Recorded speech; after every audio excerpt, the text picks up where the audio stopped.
My guys, thank you so much for coming on to the podcast. I'm so excited to have you guys as my guests. You guys are both amazing. I've known you guys for quite some time now, and I'm just excited to be out of the house. yeah, right. I'm jealous that you guys are both together. I'm really jealous about that, but this is gonna be great. I'm happy that I finally have got you two, brilliant minds on my podcast here, and not to set any expectations about being brilliant, but I'm very excited to have this conversation, and I think it's really important to have this conversation because a lot of the stuff that we hear and see about diet and exercise. Fake news. So I'm really excited to have this and put this out there and really get people some truth behind, because what's everyone's followers? 1 point what million followers? Million? Yeah, right. Stay on our show, like the millions and millions of fans watching at home. Yeah, exactly. Listening around the world. Yeah. It's so funny because one of my favorite things that I hear when someone says they want to lose weight is like, I'm going to start doing a lot of cardio. And the face that you just made. But that's what I'd say 99% of the world, that's what they think is what they need to do, is they need to start running. Right? Yeah, I was literally thinking about that last night about like an old client I used to have who back at PFW, he was just like an orientation client that I just met and was working for a little bit, but she would come up to me and she would tell me like, all I need to do is run, right? That's all I got to do to lose weight. I was like, where did you hear that? Like, what's but that's just like a thing. Like, people don't understand, like, there's other ways, like what the purpose of running is. It's just a means to something else. Right? Or when people got a Fitbit or an Apple Watch and it tracks how many calories they burned in a day, and they're like, my calories. I'm like, all right, but how much did you eat? And they're like, why would I track that? I'm like, that's the only thing you can track. Legitimately. Yeah, all the other stuff is like speculative guesses, especially those treadmills and stuff like that. It's hard to get a good read on those. But what's a treadmill? Exactly. There you go. And all of the Fitbit type stuff, the amount of calories that it tells you burn is all based just simply on the height that you put in, the weight that you put in. It has nothing to do with your body fat percentage that you can't even put in with most of them, which most people don't even know anyway and have an inaccurate representation and think that BMI is the right thing to go by instead of body fat. And then also it's by like steps or something, but a step could be a little shake. Yeah, I can do this. Yeah, like so. But before we go any further, I want you guys to kind of introduce yourselves. John Matthews, Shawn Nixon. Thank you so much for doing this. Let's start with John. Tell us a little bit about yourself and how you kind of got into this, and then what certifications and stuff that you have. Yeah, I've been strength coach, nutritionist for, I think probably in total, how old am I now? Probably like 7 years. I got my degree in nutrition, certified personal trainer. I got into fitness when I was in high school. So I went to Han with the boy Nicky Williams. Shout out. I was a really small, scrawny kid, but I was always like, when I got into like 7th and 8th grade, I started wanting to get more athletic. That's why I wanted to start playing football. But I was 5'4" freshman year and I weighed about 92 pounds. So it's not a great recipe for playing football at a really competitive football school. So I just got super into weightlifting and just sports performance like from freshman year. I was working with a trainer and like a group, like St. Pride with a couple of my friends, and then I just kind of stuck with it. Been doing jiu-jitsu and kickboxing, grappling, MMA stuff since I was like in 8th grade. That's a big part of my drive too as well. But yeah, so I gained about like 92 pounds, like 170 pounds over the course of high school, like pretty much all like lean mass and muscle. And that was just like quote unquote noob gains because I didn't really know what I was doing. I was just doing it because puberty just was like firing all cylinders and I was just going heavy all the time because I was like 17. Now I'm a little bit smarter, but Yeah, for me, it was really a lot more for performance for kickboxing and MMA and grappling. I wanted to be really good at that. I wanted to compete at some higher levels. That's how I got into nutrition, because I realized there's a lot of people out there who knew a lot about the fitness side of things and training. You know, there's a bunch of philosophies of nutrition where I always had a really big advantage, because I learned early how to cut weight and how to eat properly. And you know, in MMA, it's different from a lot of other sports because it's weight class specific, right? So that's how I got into it. And I got into training just kind of as like a backup kind of side thing while I was doing that in college. And then I ended up doing it long term, and, you know, kind of fell in love with coaching people and helping people out. You know, your mind is so focused when you're younger on like, I want to be like a super athlete and all this stuff. And then like now I'm like, I just like working with like moms and like some high school kids who have potential. And it's like, that's good for me. It works. I like it. You're actually doing like more legitimate good than I am focusing on trying to be some ridiculous super athlete, you know? Yeah, so that's me. Hell yeah. Hell yeah, Penn State, baby. My man. We are. You guys steal that shit from Marshall?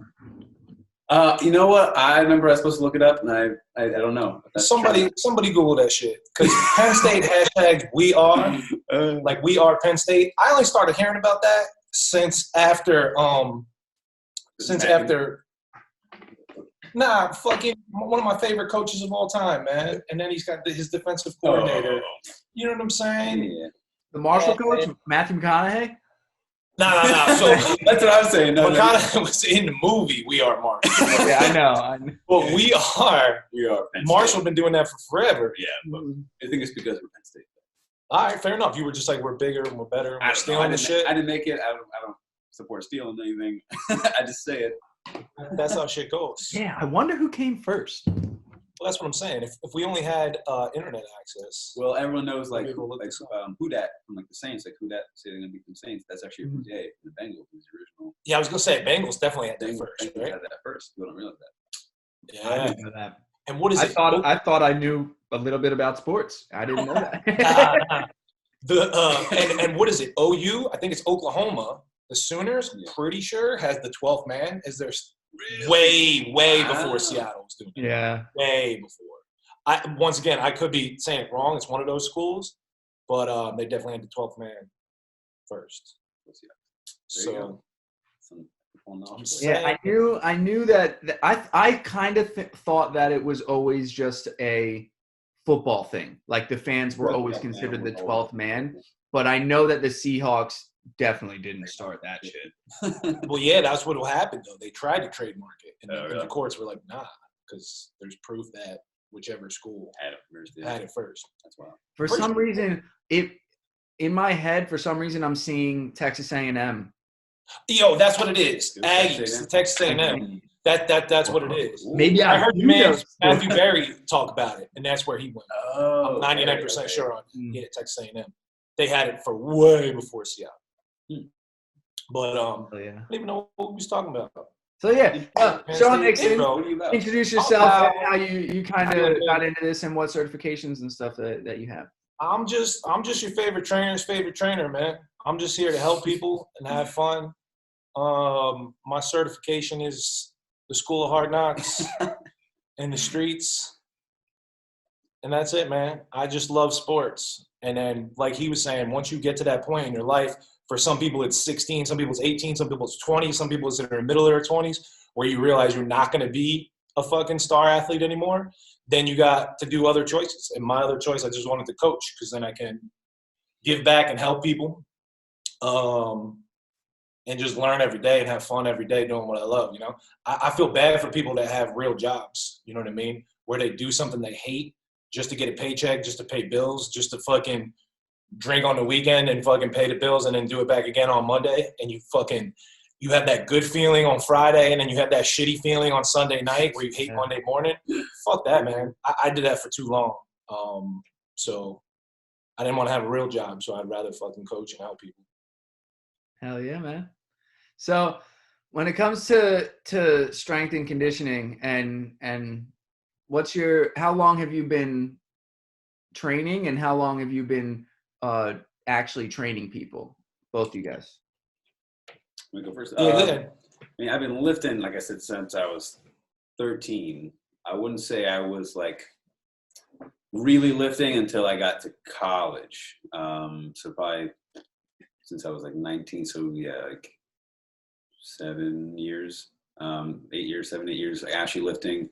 And I wouldn't say, and I was coaching, training for that length of time, but I wouldn't say I got to the point where I would consider myself now a good coach until like the last 3, 4 years.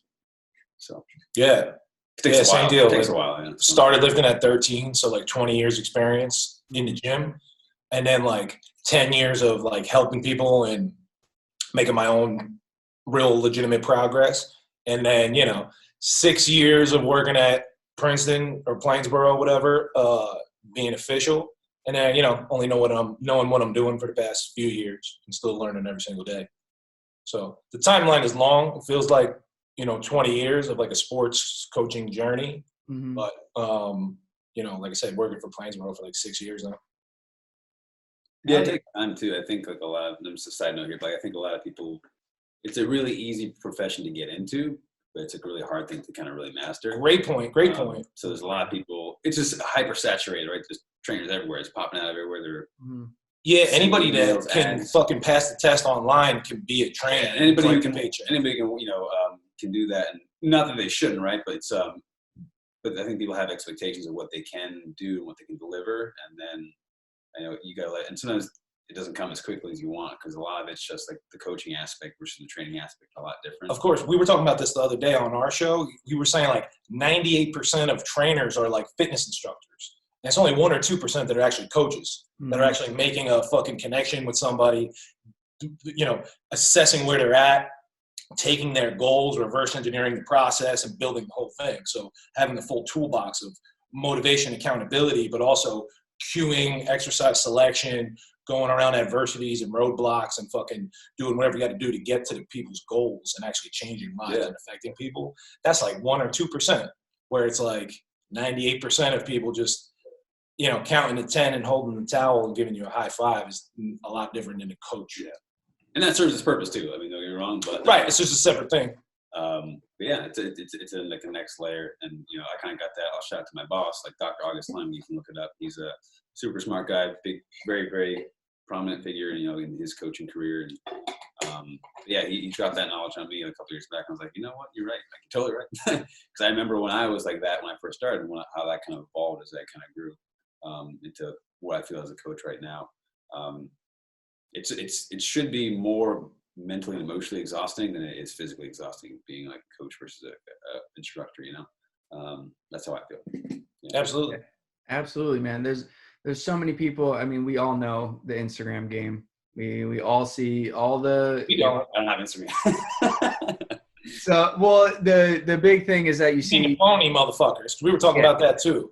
Any girl with a pretty face and a big butt looks like they're fit, and any dude with a pretty face and a six pack looks like he's fit. But how many of them know what they're talking about? Absolutely. Like how many people have passed the test, but then think that they now know how to do all the things that you're talking about with assessing and taking not just their goals and reverse engineering to get to them, but then to take the whole aspect when it talks about not even just nutrition, training, and sleep.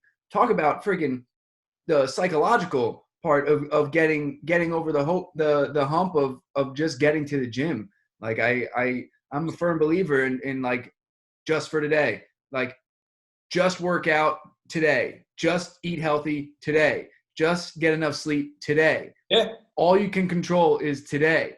And so if you do that today, worry about tomorrow when you get to it. And also if you're sore and tired, the Jocko Willink, I love that guy. He's brilliant. I've seen him on, obviously Joe Rogan's podcast, but I'm pretty sure he's got his own podcast and he's got clothing companies. He has supplements now too. Yeah. But he talks about on one video that I saw he made, he talks about how if you're sore and tired, don't let your body win. Yeah. Like today. Like if you're sore and tired today, still get through that hump and get to the gym, do whatever you got to do, excuse me, to get a workout in. And then if you're still sore and tired and not able to do it tomorrow, then assess that again then.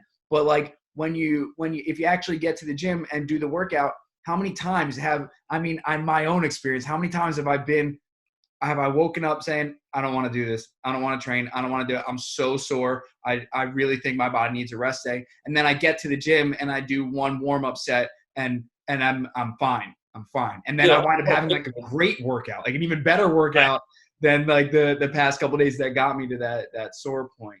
The hardest part's getting there for sure. And it's like if you're working out, 5 days a week, 3 of them are just going to be punching the clock, doing what you got to do. One's going to be dog shit, and then one's going to be Superman. So if you were taking less days than that, then you're talking about 4 good workouts a fucking month. Yeah. You know what I mean? You're really killing it in reality. You know what I mean? Without enhanced supplementation and et cetera. But, so you have to go every day to put in that type of frequency because training is cumulative. So it's got to add up over time. I like when Jocko says that motivation is bullshit and discipline is freedom because like motivation comes and goes. And it's like you can't always fucking watch another YouTube video or crank up the volume another notch. But like discipline is what you do no matter what. Like not when you feel like it. Like if your goals are legitimately your goals and your reason why is legit and you have something pushing you, then it's discipline that keeps you going and habit and routine and ritual, not motivation. Because then it's like only when you feel like it. Like doing shit when you don't feel like it is what makes you win. Yeah, absolutely. I think, that there's like that small moment to touch on like the psychological aspect of it. When you wake up and you're feeling sore and you're feeling tired, you have to kind of assess where that message is coming from. Is it like, I don't want to go to the gym? Is that coming an unconscious message, or have I consciously thought this through? I want to take this as a rest day because I feel like it will benefit me. Most times it's coming from an unconscious thought. So whenever anything comes in as an unconscious thought and you accept that, that's building a routine behind your back in your head that you don't even know about. So the next day tomorrow, you're not going to do it again because that unconscious thought is ruling your actions now. So I think really being conscious in every moment, making those decisions is part of why I think fitness is a great medium to learn how to for discipline, because if you're not conscious in every part of the movement, you're not getting nearly anything close to the maximum effect of the movement, right? Like everybody can do a squat, but not everybody can do a squat that maximizes the entire movement 100% on each repetition. Like all 3 of us know what that feels like to do a shitty squat and a really, really good squat. It may not even look that much different, but it's 100% different. Yeah. So like the attention you give, right? That is such a great point. They might not even look the slightest bit different, but the way they feel, that is such an important part of training that I've come to notice from you can really appreciate it when you start to feel that. You're like, holy shit. Yeah, because we never separate psychology from physiology. And we're always talking about, when we say strength and that we're strength coaches, we're not just talking about lifting weights, because biceps and butts are cool and all, but the mental gains are really where it's at. And we always talk about physical strength, mental strength, and spiritual strength all together. You know what I'm saying? Because, we both try to incorporate like yoga and meditation and a lot of stuff. And we have a lot of, I don't know about a lot, but some psychedelic experiences that have changed our lives and stuff like that. So like John's on his way to being a yoga instructor and stuff like that. Yeah. So I'm taking my yoga teacher training certification, loving it. I'm not going to veer off from everything that I've existed. It's just another thing to just add to my incorporate. Absolutely. I've done like the high intensity kickboxing, MMA, jiu-jitsu. I love that, and I also love this too. And they're both a great part of a good balance too. So. Yeah, we're on that Bruce Lee shit, trying to be like water, where we taking in everything and we throw away what's bullshit and we keep what works for us and we add what's our own and we keep it moving. We try to help people. Yeah, absolutely. And I'm happy we're getting into the even not just psychological, but the spirituality with all of this and what comes into play in taking care of. Shawn, you talked to me, or in a recent conversation we talked about the 5 5 different elements to getting in the complete exercise program when it comes to like cardio. You want to break down physical only, then you know what I mean? Yeah, you want to get into that a little bit and talk about the different types of exercise that in order to get a well-rounded physical exercise, what the things that you need to do on a regular basis. Yeah, so just different modalities, and we've talked about this before. We were saying like the best split and like workout routine in your week would be like 4 days a week of resistance training. It's different for everybody. I'm gonna lay it out in general and then work backwards. Yeah. 4 days a week resistance training, like an upper and a lower, and then an upper and a lower, so you can hit everything twice a week. And then 3 just like movement days, right? Where it could be yoga, it could be tai chi, it could be qigong, it could be martial arts day, a sport day, a playing in the park day. Just plyo day. Yeah. Just movement, Run around. right? Yeah. So, and then like walking and stretching and stuff like that, that should be every day, right? That's just a prerequisite of being a human being, is moving around 7 days a week. But the 5 points I think you were talking about was, like I said, movement, which is like you said, plyos, walking, just human movement. And then low repetition resistance training, like your heavy shit. Higher repetition resistance training, like your lighter shit, like some type of yoga, tai chi, qigong type of situation, and then everything falls within that. So like your higher repetition resistance training that I was talking about, that would include like circuits and cardio type of stuff. And then like the lower repetition training, I would include like Olympic lifts, sprints, and jumps into that, because it's explosive, same like energy systems as far as intensity, exactly. So there's so many things as far as health to be well-rounded, but if you're talking about just physical or just movement-based, that's like covering all your modalities. Because notice I left out like long distance, steady state type of shit, because there's better ways to get cardio health, there's better ways to burn calories as far as fat loss, and there's better ways to get overall endurance. The only way you got to do that is if you're like a soccer player, a marathon runner, like sport specific. But for overall health, walking and sprinting is better than a super long jog. I was thinking about that, like the same thing with my old client last night. Jogging bothers me so much. I think it's a soft J. Jogging. Yeah, I would. If you can't sprint, then I would prefer even just to go like weighted carries, or just go for like a hike, incline walk, not necessarily on a trail, but like just go outside. Yeah, hike and a walk is better. Because jogging inherently, by the shortness of the strides, you just train your body to move within that range of motion. That's why I see a lot of long distance runners. They're not tight because long distance running makes you tight. It's because they're joggers and they're long distance runners. I've seen like marathon runners who have perfect like good running form, and they're not tight at all. It's just the people that do their little shuffle as they go, because it's just flexion, and you're stuck. So it's just repetitive movement patterns. Plus, body system, energy system wise, it's just a catabolic activity where you're burning muscle and fat at the same rate. So you're not necessarily going to look any better. And like I said, for heart health, you can get those same benefits doing a lot of other things. And then most people aren't eating appropriately to combat trying to run like 10 miles because they think it's good for them. Some sloppy motherfuckers out there. Seriously, but I'm so happy you brought up the long distance running, and how that burns fat and muscle at the same rate. And so yes, you will get smaller, but you're not getting the ideal body that that most people are working towards. Sure. And then not to mention the long-term effects on knee health and joint health and stuff like that. The smaller is not healthier or attractive. No. Like how many? Let's look at it from the standpoint of how many marathon runners do you know or do you see doing the Boston Marathon that have the ideal body, that a person that comes to you as a training client, do they say, I want to look like a marathon runner? Or do they say, I want to look like the Instagram model and I want to have the big butt and the small waist but I don't want to get too bulky is my favorite. That's my favorite one that I've heard. But I want to get big and bulky. And then it's like poor little 16-year-old John trying his hardest to get big and bulky. Yeah, right. So many dudes wake up every single day like wishing they were big and bulky, and girls are like, I don't want to touch a dumbbell because I'm gonna be big and bulky. Right? They think the 5-pound and 10-pound dumbbells that they're lifting is gonna get them like to be. I don't want to look like a man. I don't want to be. You know what I mean? And it's like you can't.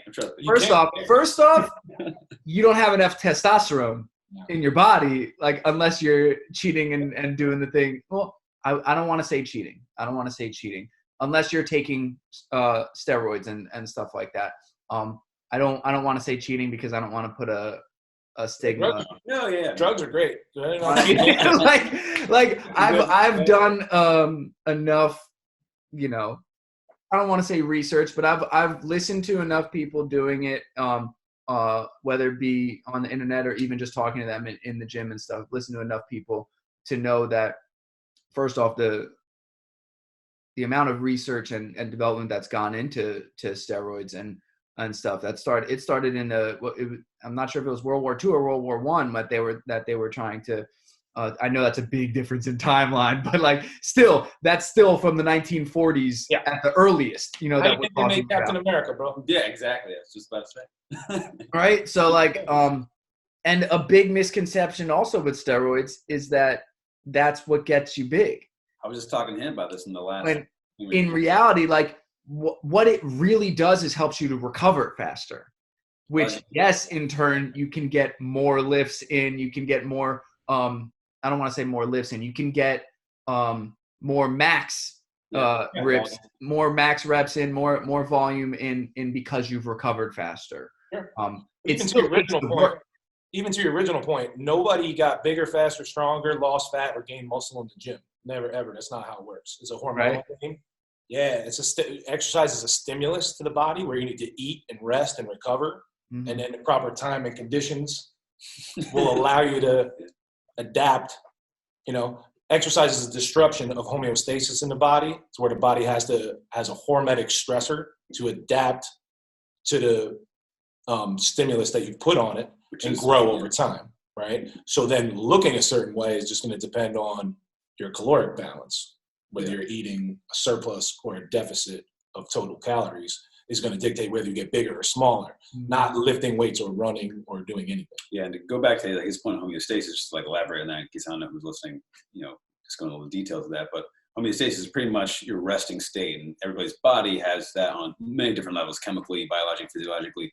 But in terms of muscle mass and body mass, your body wants to stay at a certain spot. Like an equilibrium. You got to force it to change, bigger or smaller. And you know, that's just like, it really depends on your body. Like some people's body types are just what they are, you know. And if you're like a super skinny dude, you're going to have to do things way outside the realm of what your body is used to or comfortable with to change that, right? There's nothing wrong with being a skinny guy or nothing wrong with being a bigger person. That's just, it's genetics. It's just 80% genetics. I mean, I'm going to say 100% genetics. But right. It's a lot. Genetics is always the number one thing. Like we were talking about this the other day. Like, you know, how people are like, the hierarchy of like body composition or whatever, where people are like, oh, it's 80% training, 20% diet. Like they just throw numbers out and shit. It's first of all, it's 100% genetics. Yeah. And then second of all, diet affects how you look more. And then third is a training stimulus. And then the asterisk is always, you know, performance enhancing drugs can go right under genetics and trump everything else and let you get away with a lot of shit. But, you know, as far, and that's it. You know, environmental factors and supplements are way down the list. It's diet by a mile and genetics over everything. Yeah, like that Kenyan long distance runner, super marathon runner. He's not ever gonna probably look like Usain Bolt. Yeah, just look at Kenyan homies versus fucking Nigerian homies. Yeah, entirely different, just like genetic makeup. Yeah, and like that, people's body types are designed genetically to do certain things. You know, anyone can do anything. You can't fly, don't jump off your roof. But like for the most part, you can do whatever you want for sure. But you know, your body's always gonna have whatever that homeostasis, what it wants to get back to. Like I've been as big as 170, 175. My body loves being at 155 pounds, no matter what I do. And that's where, when I was competing, that's where I performed the best. Like my body knows that's what my body does best in terms of mass, in terms of leverage, in terms of explosiveness. Like that's the perfect little storm here. We disappeared. You're good on mine.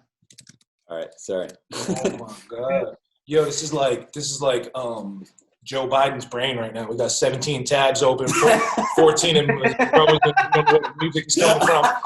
Shit is all fucked up. But that was a great point. So his equilibrium and like his set point is like 155, and he knows that because he's been tinkering with his body for like 15 years now. How old are you? Yeah, 26. 14, 15, some fucking over a decade. Yeah. of playing with different exercise modalities and different diets. And then someone who's big, who naturally retains more body fat, is the same thing for them. So like the get down is going to be just as much of a challenge if your body wants to stay that way. So that's why consistency through change is the most important thing. Discipline, going back to that point, that's what helps develop that habit. Can't get anywhere from where you are unless you develop a habit that allows you to progress that over a long extended period of time. 100%. Because it's gonna take a long time. It's always gonna take a long time, and we got nothing but time. And if it was easy, everybody would be jacked and tan and shredded. Yeah. You know what I mean? It's supposed to be hard on purpose. Is that anything that's worth it costs sacrifice and discipline and time and work, and then it's worth it because then that separates people from people who've earned it from people who haven't. Yeah, time. Is it acronym? Time. Things I must earn. Anything that's worth it takes time, and time is anything that that you have to earn. I've gotten a lot of questions about what it takes to get to the point where I'm at in my training, and the I don't know, the answer that I can give them is like, look, if you're consistently working out 4 or 5 times a week for years upon end, like I promise you'll get to the point that you're trying to get to. But if you look at the 30-day, 90-day, 60-day, all that stuff, and think then at the end of that, you're gonna not only have the ideal body that you want or the ideal look, whatever that you want, but then you also don't have to work out anymore. Like, that's what people think with the 30, 60, 90. Yo, anytime somebody talks about P90X, I'm like, what are you going to do on the 91st day? Like, you're dead? Like, your last 90 days on Earth, you're just dead then? Or you don't have plans? That doesn't make no sense. I'm always telling people, like, it takes approximately 40 days for the nervous system to adapt to a new stimulus and approximately 40 days for body composition to catch up after that. So you're looking 90 days, minimum 3 months, just to get the first leg of progress going. Mm-hmm. And that could just be a pit stop or a mini goal right there on the way to your, it's easy to just sit here and be like, it's a lifestyle, bro. But like, there is no fucking 6-minute abs, 8-minute abs, fucking 90, whatever, 30-day fucking cleanse and shit. It's like, what about the 31st day? Then what? You know what I mean? Yeah, life is long, man. It's really, and not to be like a hippie here, but it's really more about like being than doing. Like, you have to be the person that, in order to have the body of a certain type, you got to be the type of person that has that body. There's only one way to do that is to have the type of body. If you don't already have that genetics, is to be that kind of person. What do you got to do to be that kind of person? You got to work out discipline, you got to eat discipline, you got to rest discipline, you got to have patience. Those are everything. Things. Be that way before you are that way. Exactly. You know what I'm saying? To make lifestyle and habit changes. Most people can't connect. Like, I'm looking the external. Like, I don't look like that.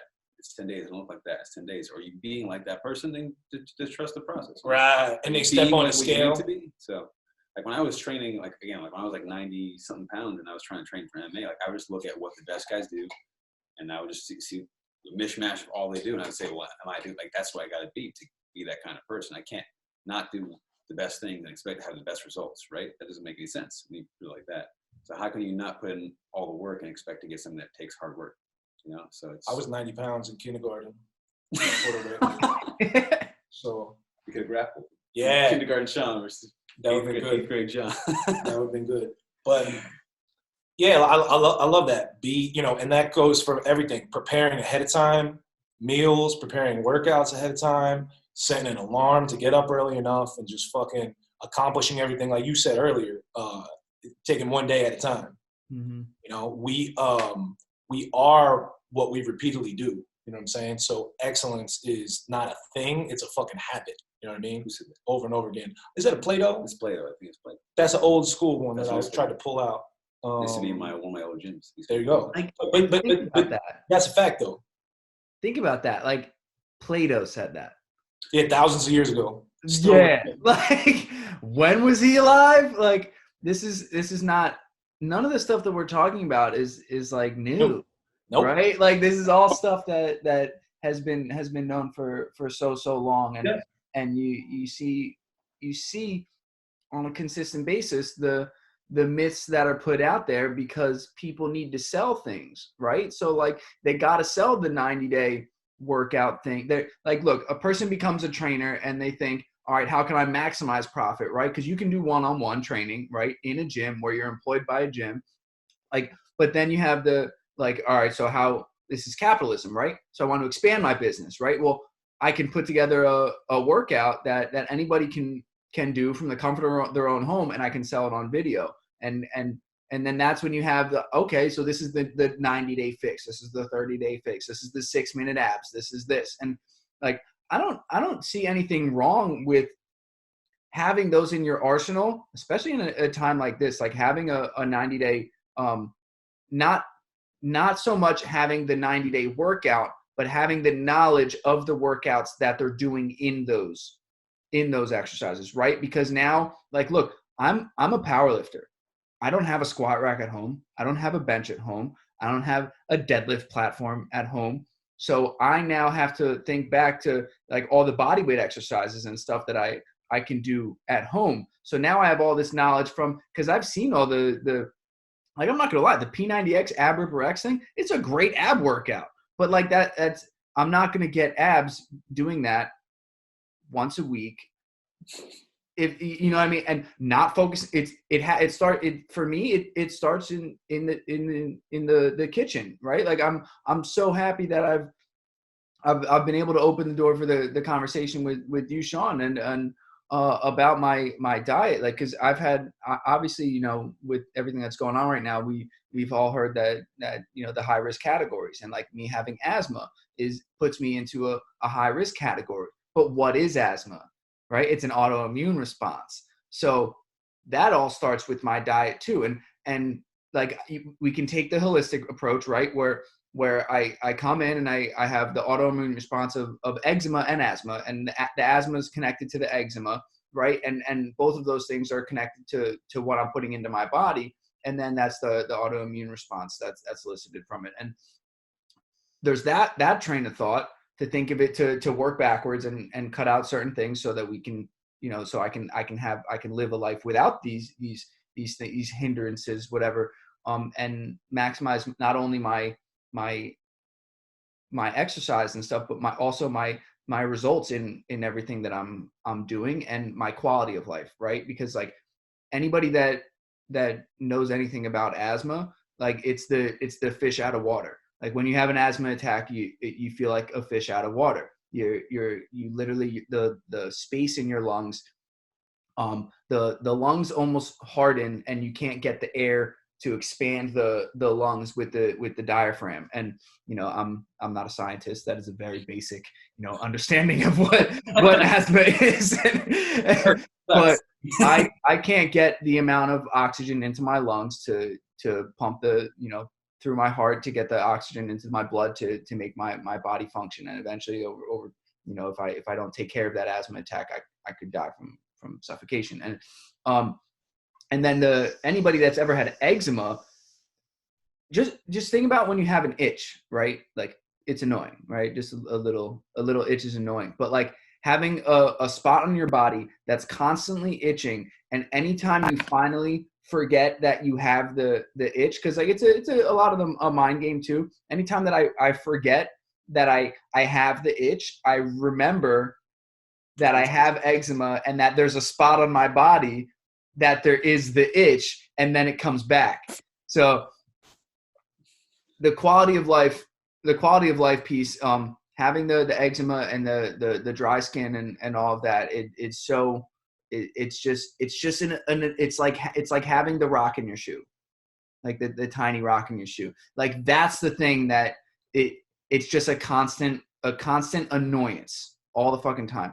But what nutrition stuff have you been doing? You talked to Shawn about it. What kind of stuff have you been doing? Or so there's radical new crash diet. It's called eating plants and animals. What? Yeah, they're delicious. Who knew? Yeah, they should be. I mean, for the most part, they're dead plants and animals. Okay. That's like the thing. Dead plants? Yeah, sometimes. Okay. You know what I mean? Sometimes you cook them with some fire. Gotcha. You know? Kill them. And that's about it. But make sure they're dead, you know. it's just more of a elimination as far as lowering inflammation, and for him specifically, like an autoimmune protocol. Yeah. So just cutting out grains, cutting out dairy, cutting out legumes, and anything he happens to be allergic to. So that's how I start anybody's diet, is just work from the top, is like, A, don't eat anything that you can't fucking digest. Yeah, exactly, on yourself. And that's different for everybody. So you can't just write a fucking cookie cutter diet for anybody. Mm-hmm. So the first thing you want to eliminate is shit that you can't, digest, assimilate, absorb, and fucking eliminate through your body, right? Mm-hmm. There's common foods that are inflammatory that we just talked about, but it's different for everybody. So first thing is you eliminate shit you're allergic to and you can't digest. Second thing is you eliminate trigger foods. So if you're trying to lose weight, for example,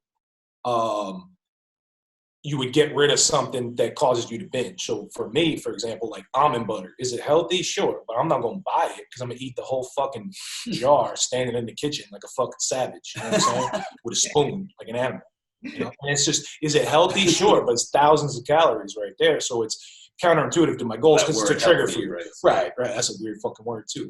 Yeah. And then for somebody like trying to bulk up, you would avoid a food that's going to fill you up so much. Like, would you be eating fucking dry chicken and broccoli if you had to get in 4,000 calories? I'd probably eat some more carbs. You see what I'm saying? You would fucking get a gram of protein per pound of body weight and then fucking push the carbs up. Mm-hmm. Yeah, I would say for immune. So like in college, I had like a lot of gut issues coming out of college, or intestinal issues coming out of college. And with my nutrition degree, I was like, hey, this is the perfect time. This makes sense. I'll research this. So I did a lot of research for that when I was in college and after college too as well. And, huge thing for the immune system is your gut. That's a major hub of how your immune system runs, It's really weird to think about this way, but it's almost like everything is connected. I have this weird theory. I'm working on, and like all the systems in the body, it's like one piece. Like the brain, the body, the digestive system. I'm even thinking about calling the gut the second brain. Really? You know what I'm saying? Yeah. It's gonna be out there. Never heard of that. Yeah. So there's a lot of hormones in your gut that connects with the hormones. There's more serotonin in your gut than there's in your brain. It's just funny how we think about people pumping SSRIs into their brain to make them happy. And then they eat fucking McDonald's and bullshit. And then wonder why they're fat and sad. But what I was going to say is that it's kind of funny to think about when we think the inside of our bodies, our intestines are good. That's technically the outside of your body. There's if you look at it, it goes through your stomach, right, your butthole, right? There's this one tube, and then beyond that is the inside of your body. Mm-hmm. But your intestines pretty much that line of defense from what you are intaking that goes inside your body. Like leaks, there's a bunch of stuff with leaky gut syndrome. That's really not. I'm not addressing that. But I had a lot of intestinal issues that just destroyed my immune system. One of the reasons I had to stop, my endocrine system shut down and my immune system shut down, and like I couldn't train worth the shit. And then I had to just stop. I lost like 15 pounds. I had to reassess my diet, and I did the exact same elimination thing. And like it really is. It depends. I know we say that for pretty much everything because it's entirely true. There's no fad diet that's going to work. But I'm saying if you got acid reflux and you're farting all the time and your fucking joints hurt and you're holding water and you're inflamed and you're fucking shitting 9 times a day and it's liquid, or you're not shitting for 3 days at a time. Which would you rather have? Something's fucked up. Would you rather have diarrhea or constipation? Is that what you're asking me? I'm so good at taking shits. I haven't been constipated in so long. Wow. But I do get messy from now and again. All right. Especially if you slip up on diet or something like that. But so I don't know. I think I would rather be constipated. Just less to worry about. Because it's less to worry about. When it happens, you know what I'm saying? It's probably maybe a little more distressful, but or more, or you enjoy it more. That's true. Because you got to wait for it for a couple of days, like a little abstinence, a little shit abstinence. You save it. Get some. But what about the pain that might come with being fat? See, that's what I'm saying. Maybe I'm I don't know. Because I'm unaware of that. Because my fucking poops are fucking delicious. My poops are solid, man. Yeah. My poops never used to be good though, and that's a big part of that health, right? That digestive, like that's a direct reflection of how your body's processing your food. 100%. We're making jokes, but I was setting them up for that. But yeah, and like some people again, it really depends. Like some people, a diet where they eliminate tons and tons of fibers will help their immune system because those fibers are triggering not immune response. Versus some people need tons and tons of fibers to go into their gut, to help clear out bacteria that may be causing an autoimmune response there. So it really depends. It's really an elimination. Figure out what works, doesn't work, and eliminate it. And that takes a long time, which is why people want a quick fix, because you're telling me I have to go through like a couple months of just figuring out what works and doesn't work. I'm like, yeah, basically that's And people are like, I don't want to wait. It's like, are you going to die in the next year? But I want it now. You're 6 years old, right? So it's like, if you can't have it now, then you don't want it at all. Or you don't want to fucking stick to the process. And that's cool. And I have those conversations with people. I'm like, good, I'm not your guy then. And you're not ready. And when you're ready, when the student is ready, the teacher will fucking appear. You know what I'm saying? And that's just how it goes. So that's how you weed people out that know they're not ready for the process and the discipline. And before, real quick, you mentioned people get into training to try to maximize profits. I think you're better off selling cocaine than being a trainer. It's more lucrative. You know what I'm saying? Yeah. You should be in this to fucking because you love sports, you love science, and you love helping people and how the human body works and affecting change in people's lives, mentally and physically. You know what I'm saying? Yeah. If you're in it for money, you're better off being a fucking stripper. Get a fucking OnlyFans page, you know what I'm saying, with your short shorts and do whatever you do. Or like I said, sell cocaine. It's probably good. Yeah, or both. You know what I'm saying? Yeah, that's probably the best. If you want to be rich and quickly. So cocaine and pussy on the internet. Cocaine and OnlyFans. It's a fun combination. Don't get me wrong. But I don't have those luxuries. You know what I'm saying? I can't sing. I can't dance. I don't got a pretty face. And that goes back to genetics. It just doesn't have those. There you go. Yeah, exactly. It all comes back to genetics, right? That's what it comes down to. And so a lot of such an unfair life. The deck has been stacked against me genetically as a cisgendered white straight American male. So you know what I'm saying? These blue eyes. I don't know if you can see on the camera. I have a lot of hardships. It's a struggle to deal with.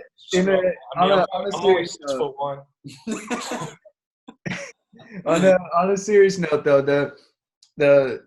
the stuff that I've had to eliminate from my diet, I took a lot of what I mean, just over the past, I'd say 10 years of my life, because when I went to college, it was for health and coaching. That's what I also got I got a liberal arts professional studies degree with health and coaching minors. That's my technical degree from shout out to Westchester University Golden Rams. That's technically what my degree is in. I'm going to tell you straight up, a lot of the studying and stuff that I did there was to pass the tests, right? And to get through it, right? Imagine that concept. It wasn't so much about really learning the stuff that you know what I mean? Like that's where I was at in my life when I was in college. It's been post college that I've really actually studied and researched and gained so much knowledge from a lot of it, conversations with a lot of it, well, conversations with Shawn, I'm not gonna lie. And a lot of it conversations with people in general. And one of the biggest things that I've come to learn is that everybody's different with this stuff. But so like for me, like you guys might not have to deal with asthma and eczema as an autoimmune response from diet, right? But that's something that I've had to deal with. So like how do I go about this? And that's where, the elimination of a lot of the stuff has started. But from college, like I haven't had fast food in, well over 5 years now. Like because 5 years ago, I was realizing that eating it, yes, in the moment, oh my God, so good. It feels so good. I'm having this serotonin dopamine dump, just like if someone was taking drugs from that. And then afterwards, just like when the drugs wear off, the withdrawal, right? The shitty feeling that I was getting. And so I eliminated that stuff from my diet. And, I was still going out to, obviously over the past 5 years, I've still gone out to restaurants and like not always eaten as clean as possible, but I've always been someone who eats not always. In the past, 5 years, I've really focused a lot more on healthy eating and diet. And then over the past, ever since this whole thing happened with, coronavirus and stuff, I realized that it was imperative for me to get rid of asthma just for the safety of my, like, we'll say what we want about the risks and what can happen and stuff. Like, all I know is that from what I heard, asthma is bad news for this virus. So I was like, all right, it's an autoimmune response, right? I don't know shit, but it's definitely a respiratory thing. So that helps. Yeah. So I knew that I had to, so that's when I really started reaching out to Shawn. And Some of the stuff that he's told me and I've come to eliminate from my diet, just sugar in general, dairy, legumes, soy, nightshades, and nuts is something that I decided to add to that list, just because when I eat nightshades, it doesn't sit well. It's not that I'm sure if that's like something that's causing the autoimmune response or not, but it definitely, like tomatoes, I love the taste, but it doesn't really sit well. Yeah, And then same with nuts. Nuts are, first off, I'm one of the few people in the world that despises peanut butter and is not allergic. Doesn't have the allergy to peanut. I've probably met 5 people in my life that have, and I'm off the top of my head, I know I can think of 4. I don't know if I can think of a 5th person. So I eliminated nuts from that, just because I know a lot of people have allergies to nuts. So I was like, you know what? Let's just see if that's also something that I can eliminate. It's smart. It's part of a full elimination diet. And then, so say you go 30 days, 60 days, you're feeling amazing. Then you slowly introduce one thing at a time and see how your body reacts to it. If you wanted to bring it back in, you're not really missing anything right now, are you? No. And that's the other thing. It's like, okay, this is now a diet that I really do enjoy eating. Like, first off, I love cooking all the meats and stuff in them. And then just preparing salads, and prepare fruit. I wash the apple off. You know what I mean? Like, it's the same thing we were saying before about training. Diet is a long-term thing, right? So it has to be sustainable. Mm-hmm. Diet in English comes from the Latin word dieta, which means way of life, is the literal translation. So lifestyle. You know what I'm saying? So it's more than just 30-day elimination diet or something like that. So it has to be sustainable. It has to taste good. It has to feel good. I mean, we can go into sustainable for the environment as far as, not supporting factory farming and voting with your dollar and stuff like that. But regenerative farming. Yeah. But I said I didn't want to talk about the fucking stupid virus because I got a lot of unpopular opinions and it's fucking bunch of bullshit. However, I will say, since people are eating out too much and claim they have no time to fucking meal prep and stuff like that, now is the perfect time to learn how to cook. Yeah, because you ain't got nothing to fucking do. Absolutely. And you have the time to put into it to where you can find out not ways to, not cooking on high versus cooking on low, but different ways that you can maximize your time in preparing the food. So you different ways of making the preparation of the food a little bit quicker and ways of experimenting with that. Plenty of time to practice now. And what's really messed up is when you go to the grocery store at a time like this, and like the shelves are bare, but like the fresh produce and the meats and all the stuff that's going to help the immune system and help you get healthy is the stuff that's all there, right? So like there's plenty of, so my diet is perfect. It's all the stuff that's still in the grocery store, right? Which that kind of breaks my heart a little, you know what I mean? Because like us three know we're having this conversation, right? Not many people are having this conversation. It's all like comfort foods and comfort food is very different for us than it is for, like, comfort food for me is an amazing grass-fed beef steak, right? Like that's a comfort food for me. I feel amazing after that. But so to what was the point I was trying to make with that? Time. Everybody always used to give the excuse of I don't have time, and I'm like, I got 24 hours in my day. How many do you have? Because it doesn't make any sense. There is no I don't have time. It's I chose to do something else, and I didn't fucking time manage properly. There you go. So it's then you got to choose what you like more: watching that 4 hours of fucking Netflix, or your actual goals and doing what you say you're going to do. So now's the perfect time to learn how to make a shopping list that goes with whatever health and fitness goals you have, as far as macros, ingredients, as far as food quality, and in total calories.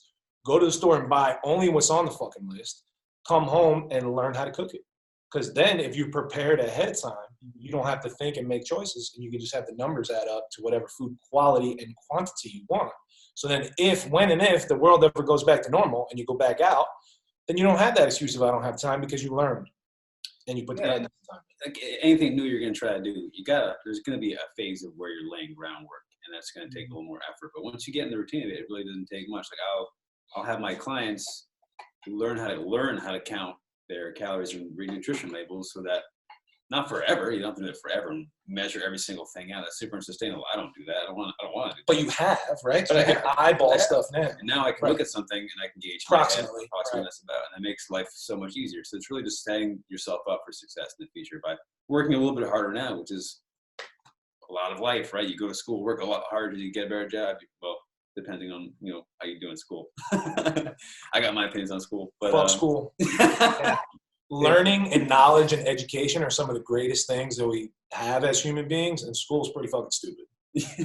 I mean, just to add to your point of school is stupid, what's the only thing that bankruptcy will not wipe out? It's your student loans.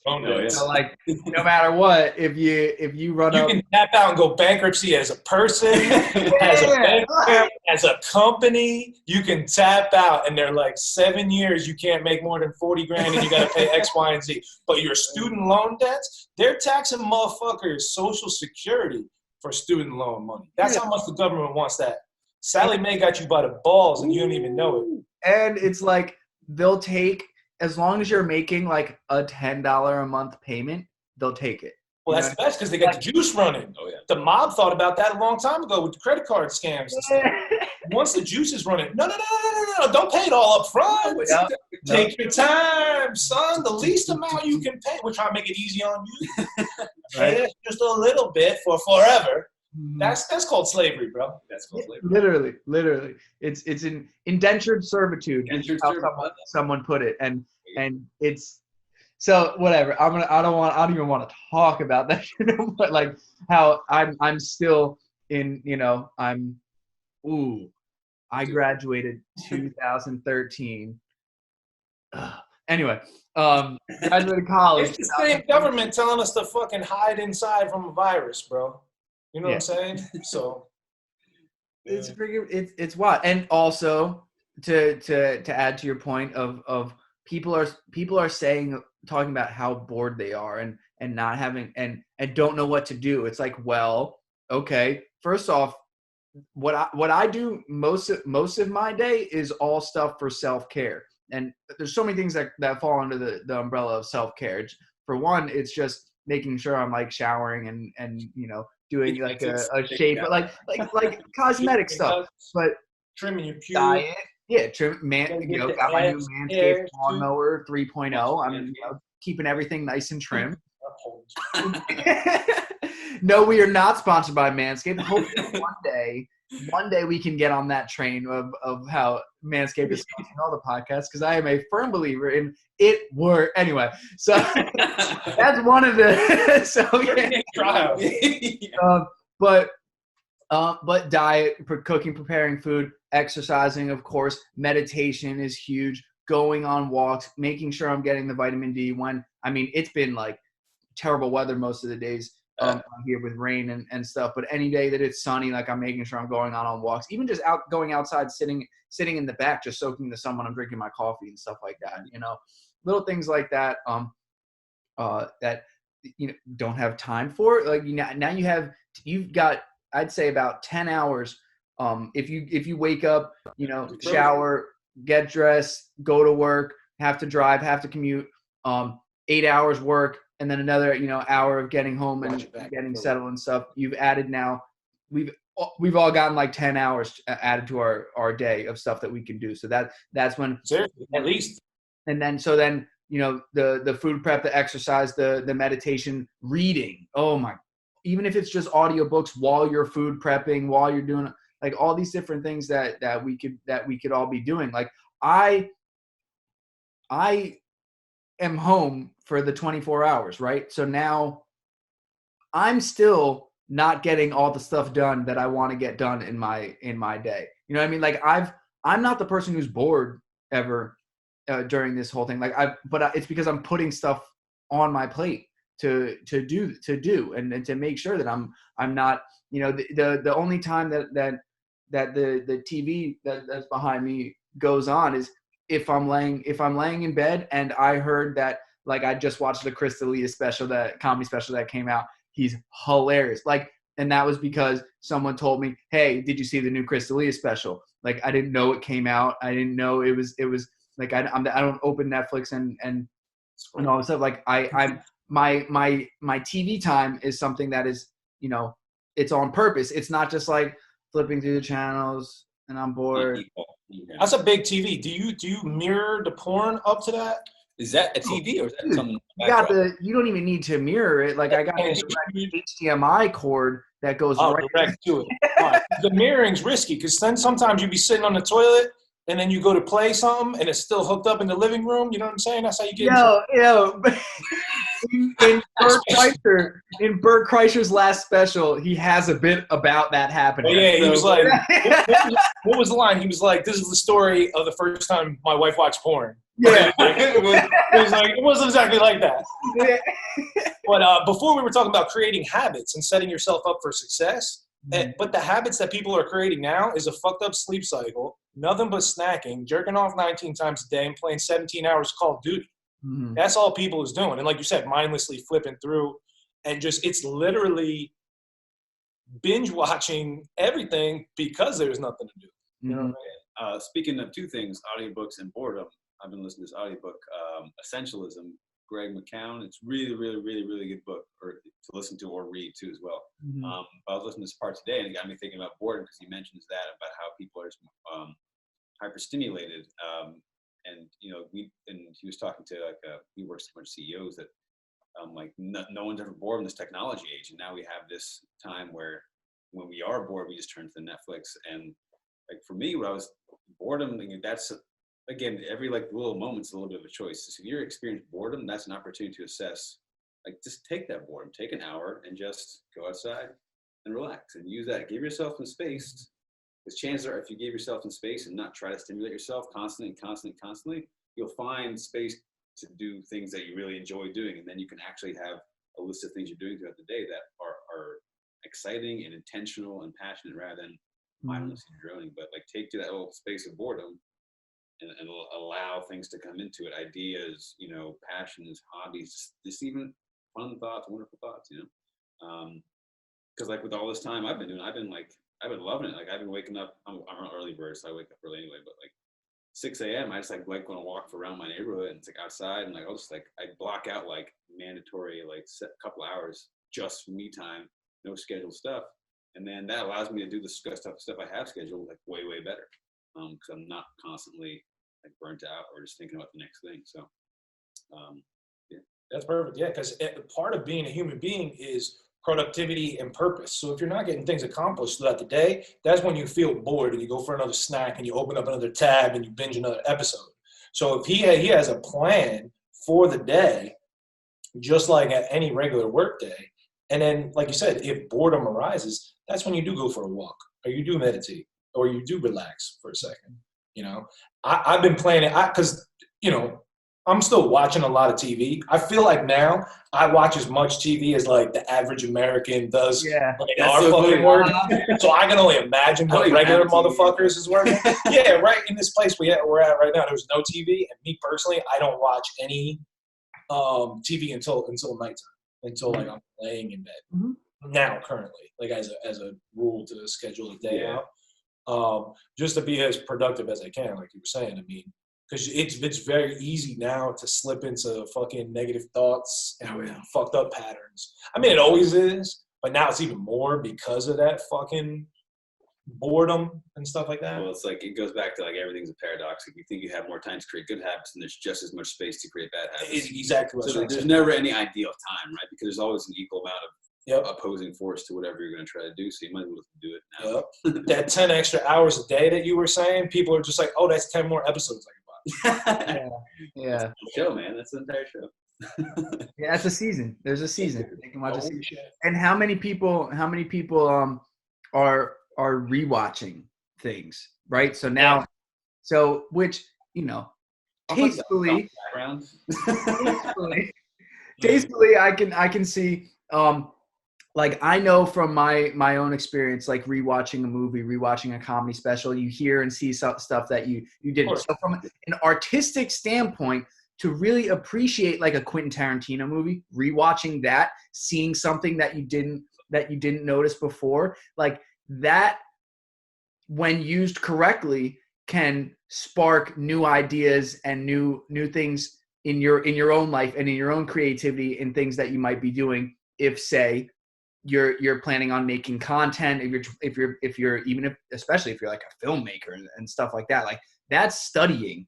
Like, for me, being a music producer, I like looking at videos of people doing music production is not the only way I can learn how to produce music, right? Like, listening to music, the same types of genres that I make, I can hear little subtle differences in every 8-bar sequence and how they're stringing me along. And like, the music I make now is 5 and 6 minute long, which is mind blowing to people. Like, oh my gosh, how do you not get song ADD and stuff? And like, it's because these artists, the way that they're making the music, every 8 bars there's a subtle change. And now that I'm a producer and even more tuned into it, I'm looking for that. So every time it comes, it's like, ooh, okay, so what's the next thing? Oh, what's the next thing? What's the next thing? And you don't go less than 3 minutes, verse, chorus, bridge, chorus.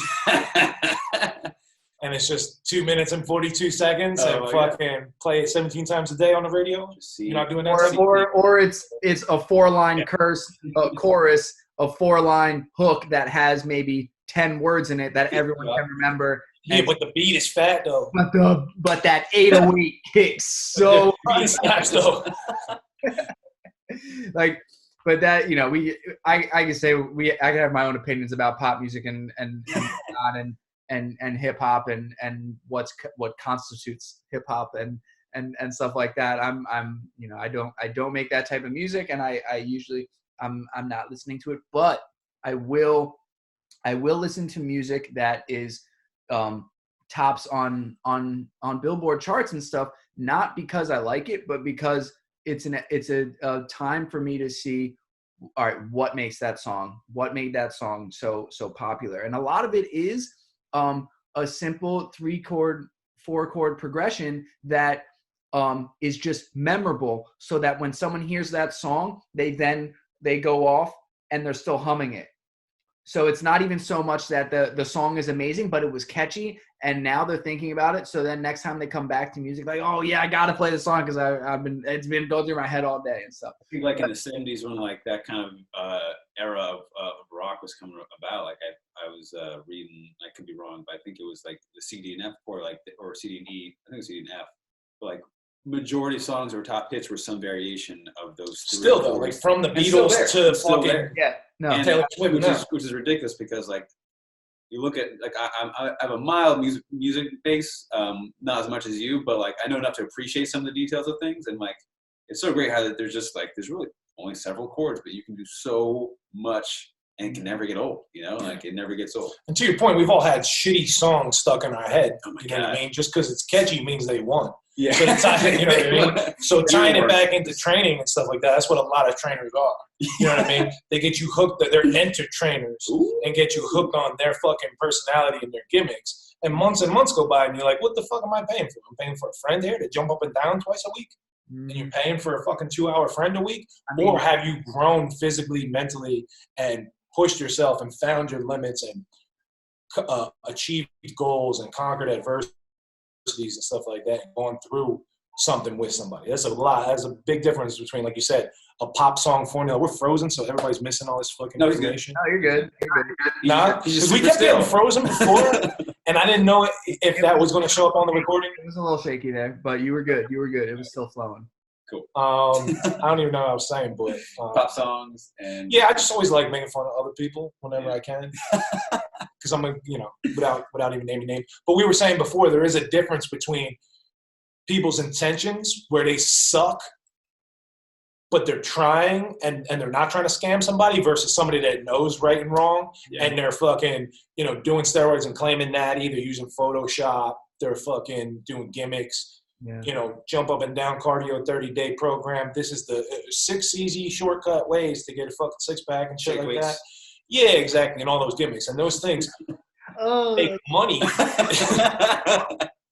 Those things make money. But that's why I said, like, it depends what you're going into this type of fucking business or industry for. You know what I mean? So you always got to, those are internal questions you got to ask yourself. Yeah. And to your point, like, you guys have worked in gyms for how many years now? A lot. How many people have you seen that they've had the consistency, right? They've been a member forever, but they look exactly the same as Vast majority. they walk in. That's the majority of the people, right? So like then you have in my head, it's like, all right, how do you not see that you're doing that? You can improve on what you're doing at the gym, but then there's also the other thing that has me thinking, well, you've got the hardest part down where you're consistently coming.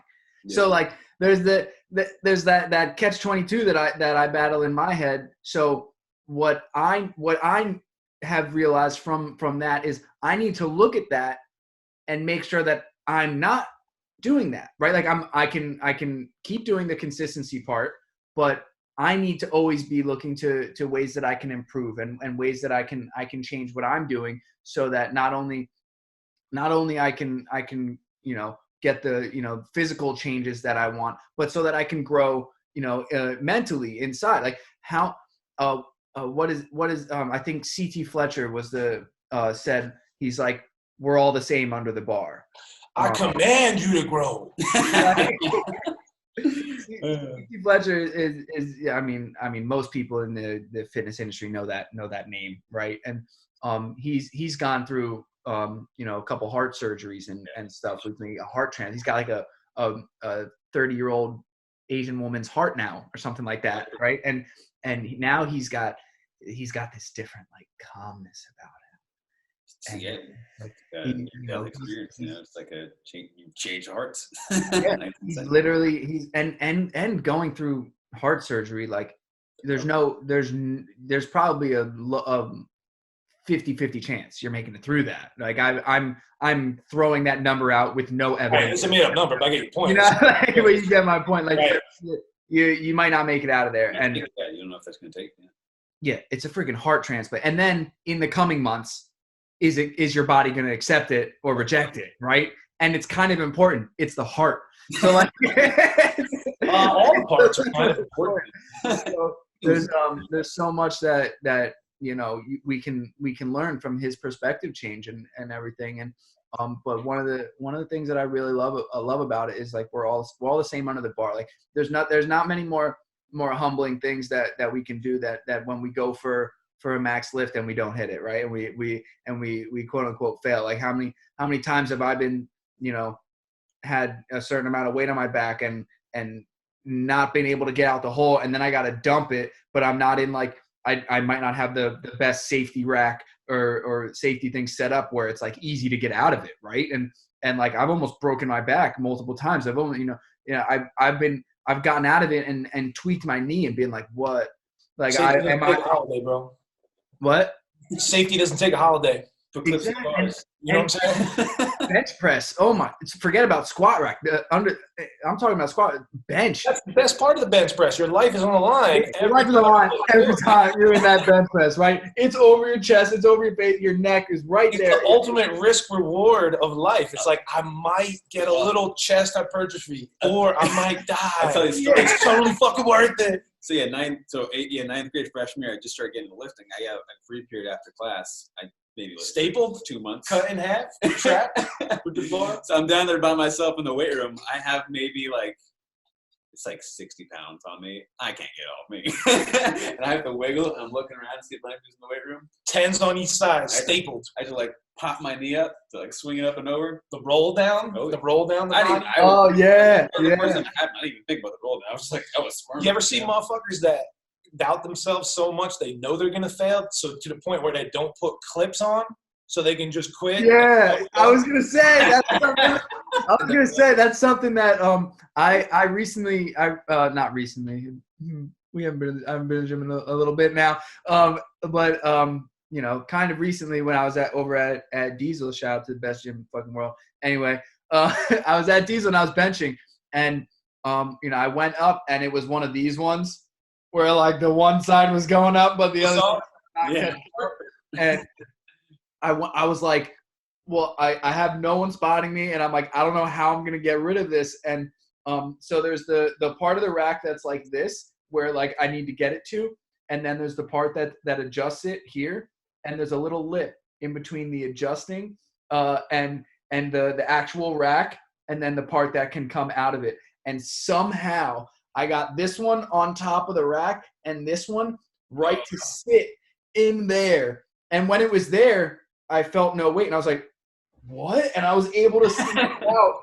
And I'm like, this is the luckiest thing that's ever happened to me.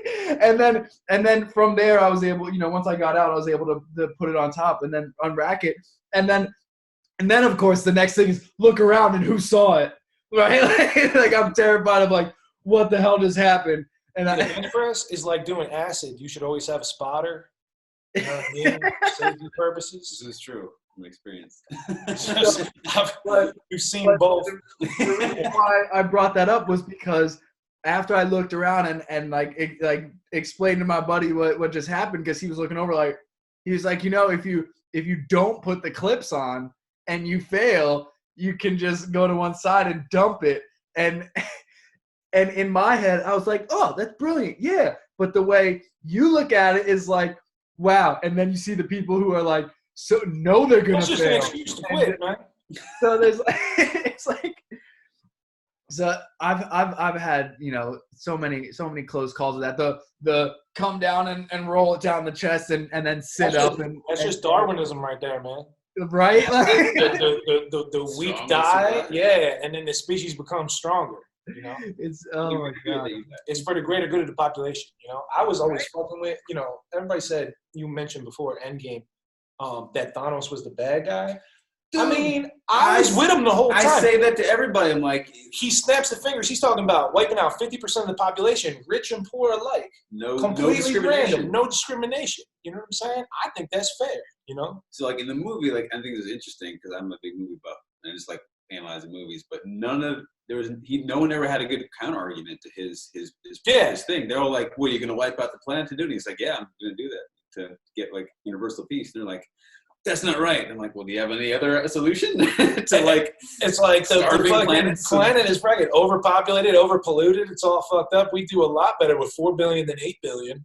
And then it's like, if the fucking super rich and the 1% are trying to fucking wipe out all the poor people, that's not really fair. That's not. But if somebody is going to snap a finger and it's going to be random, I'm down for that. I'll roll those dice. I will fucking put my dick on the crap table. Yeah, all I do is like fade away. That's not bad versus like a car crash. Yeah. Because where'd they end up? Spider-Man was talking about it was like a purgatory type of situation where they were trapped. Yeah. I mean, we all know that there's actually 12 dimensions, right? That we're all in. That's real, right? Nah. So. But the counter argument that it's levels to this shit. Levels to this shit, all right? But we can talk about, all right, so the first hold on. I'm going to get you to these 12 dimensions.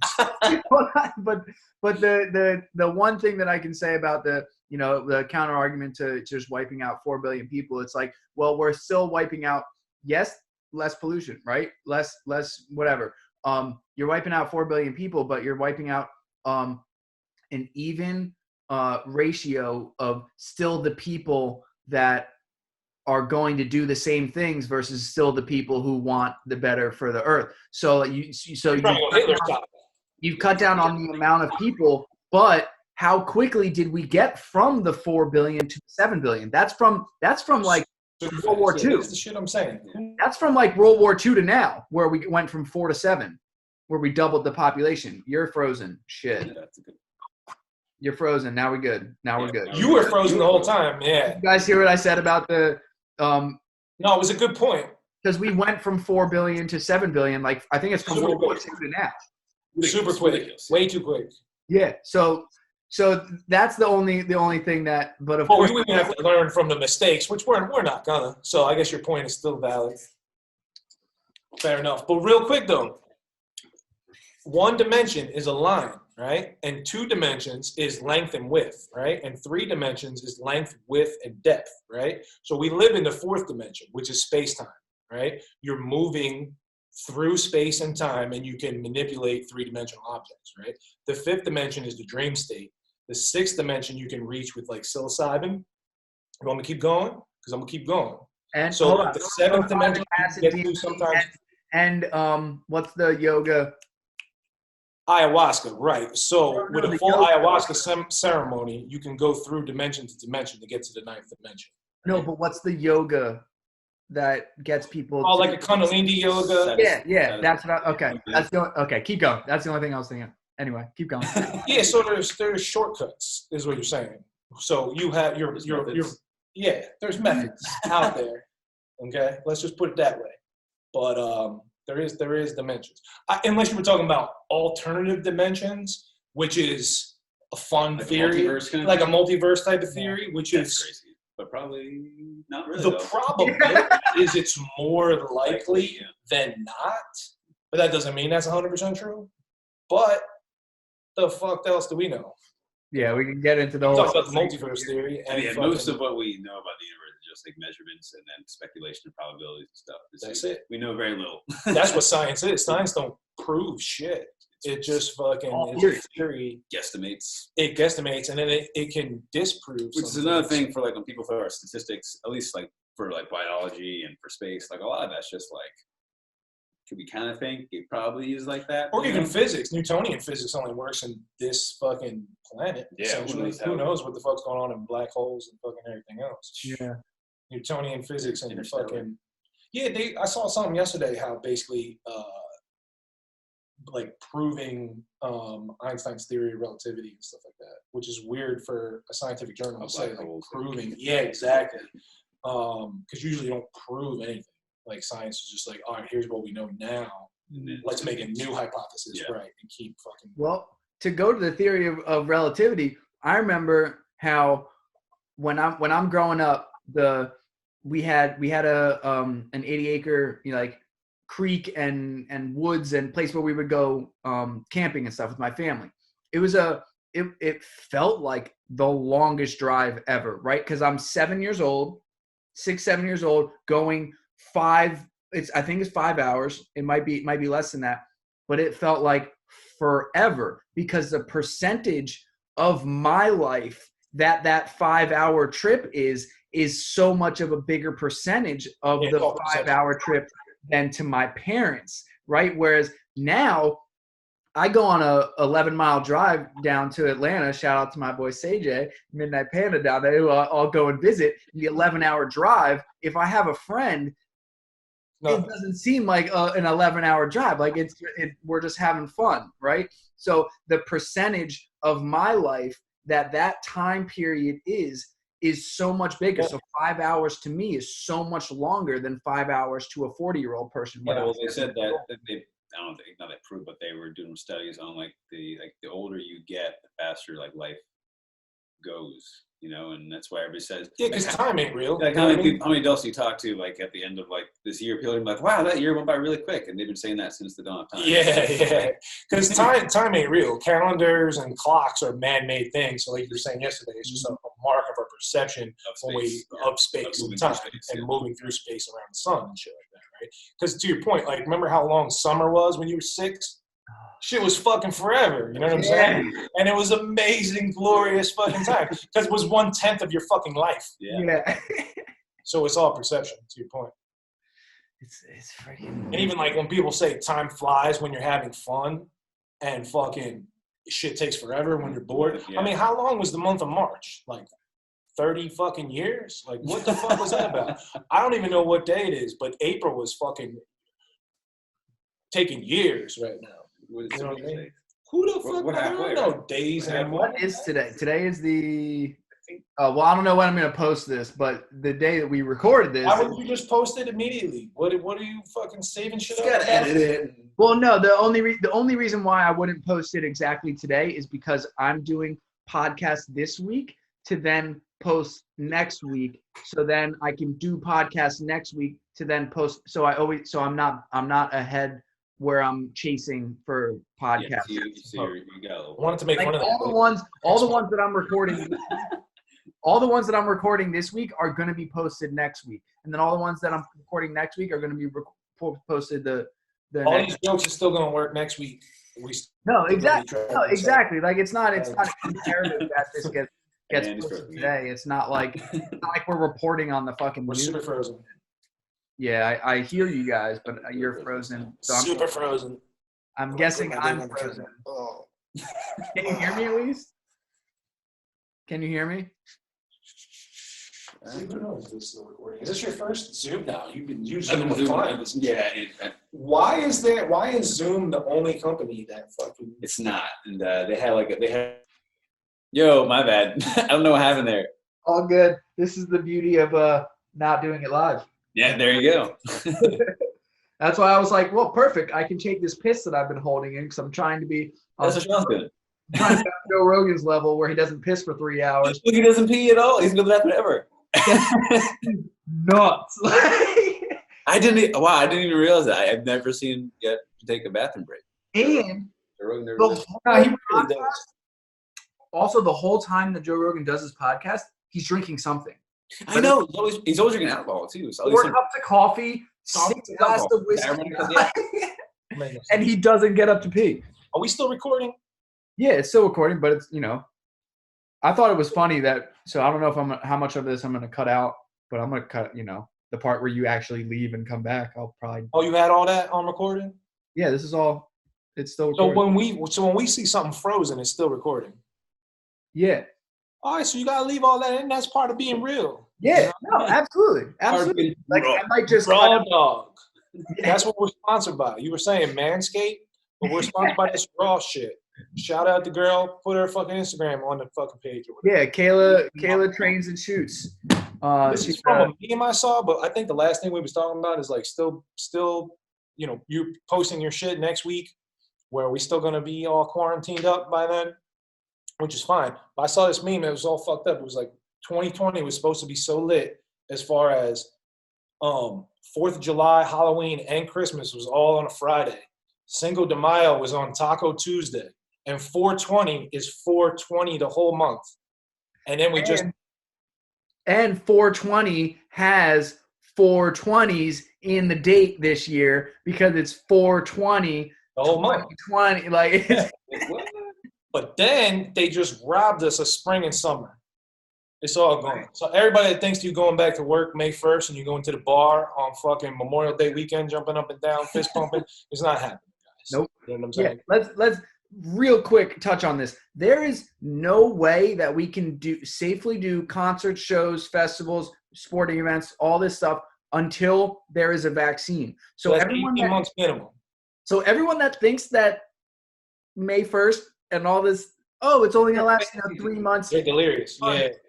That's when it's going to be riots, when they fucking cancel football. We should double up on fantasy the next following year. Because I mean, you're totally right. I mean, it's 18 months is best case scenario. So you're talking October 2021.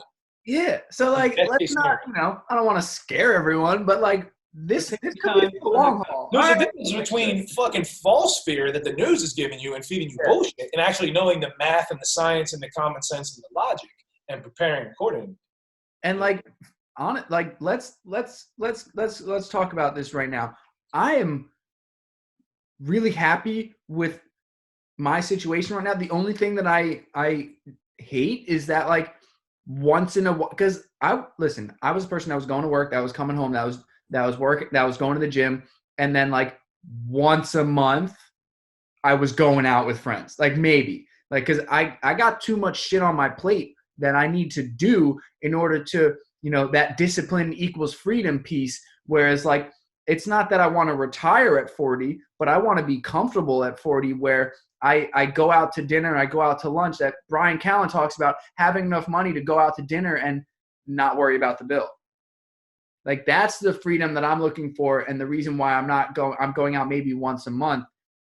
And a lot of the times that I go out, it's because I have a gig.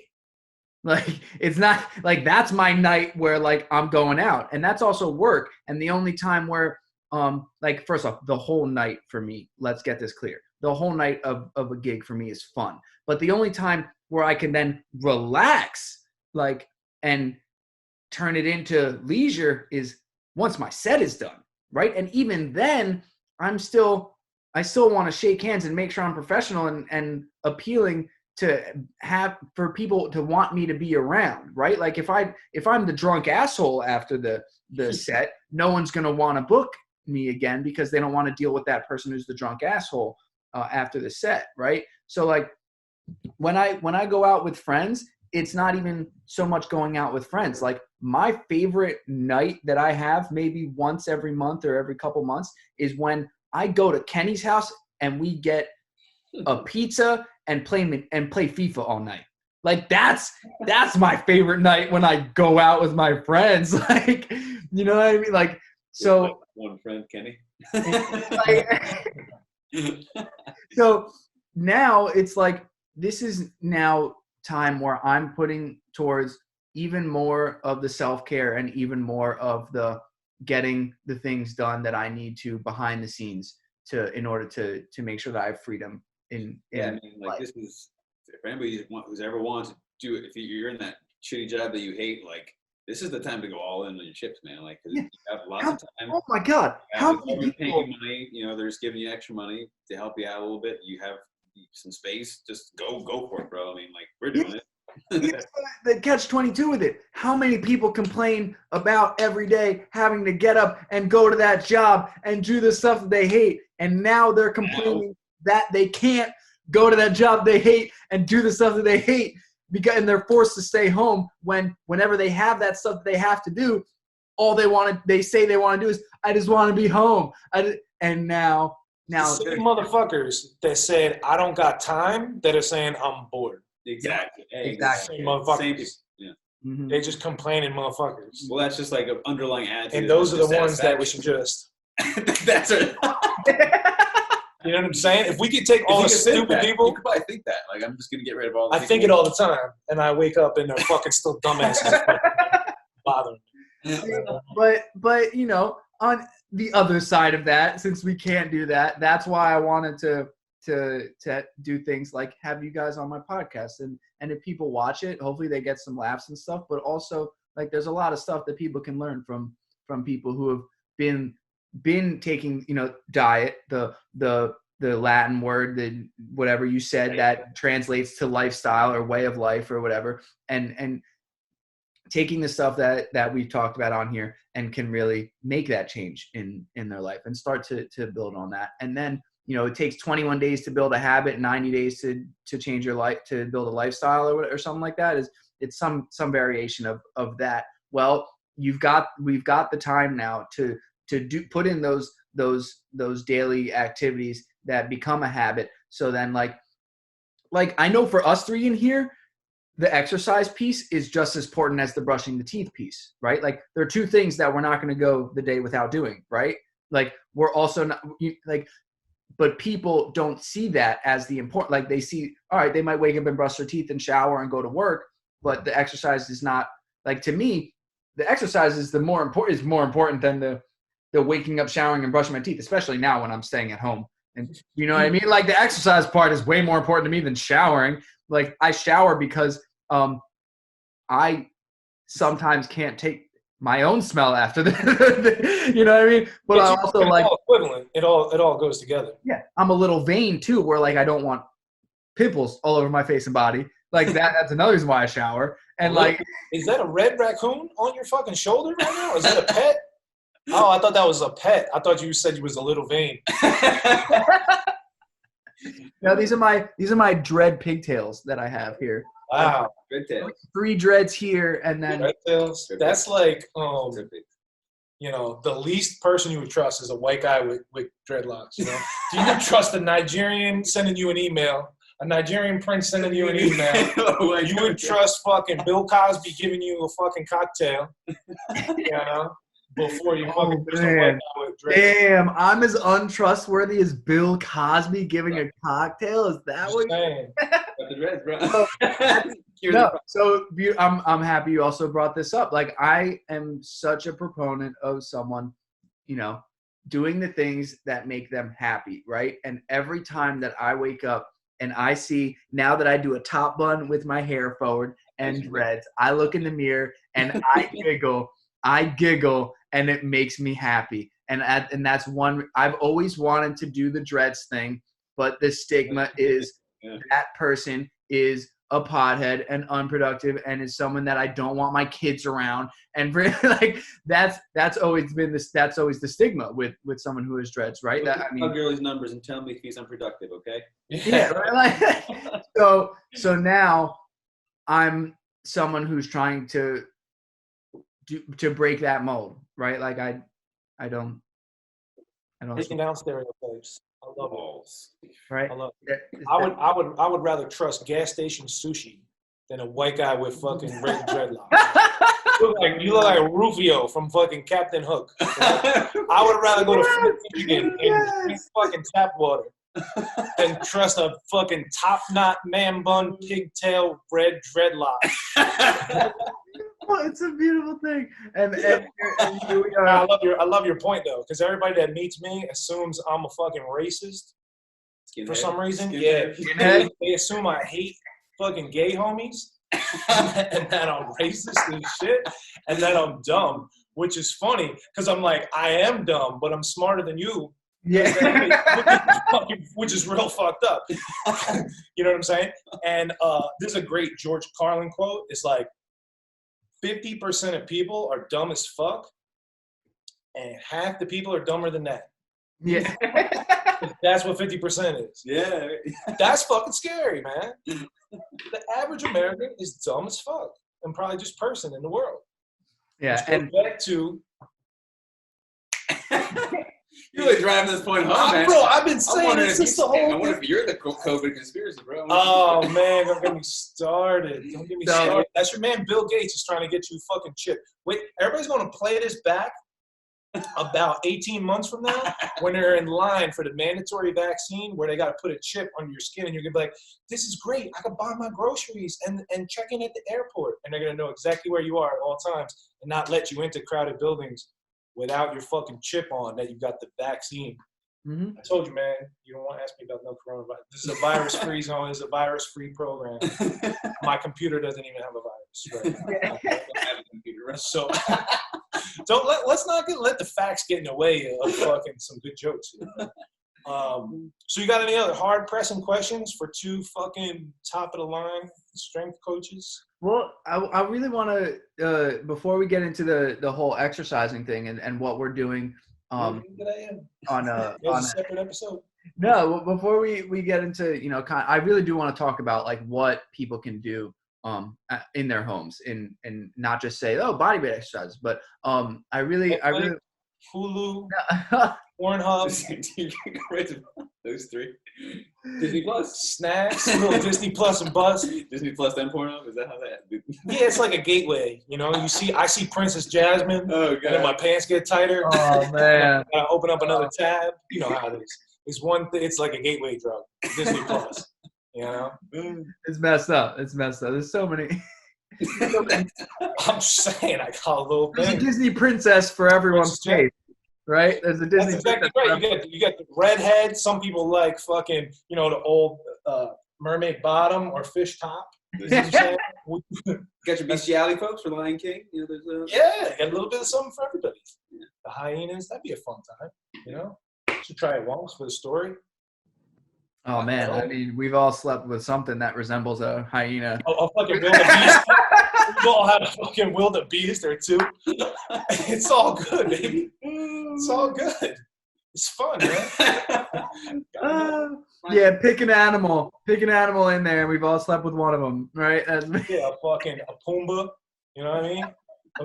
We've all had a warthog or two. Yeah. It's fun. They squeal just like the rest of them. Listen, you got to give me better questions than this, or I'm going to ruin the whole fucking family program.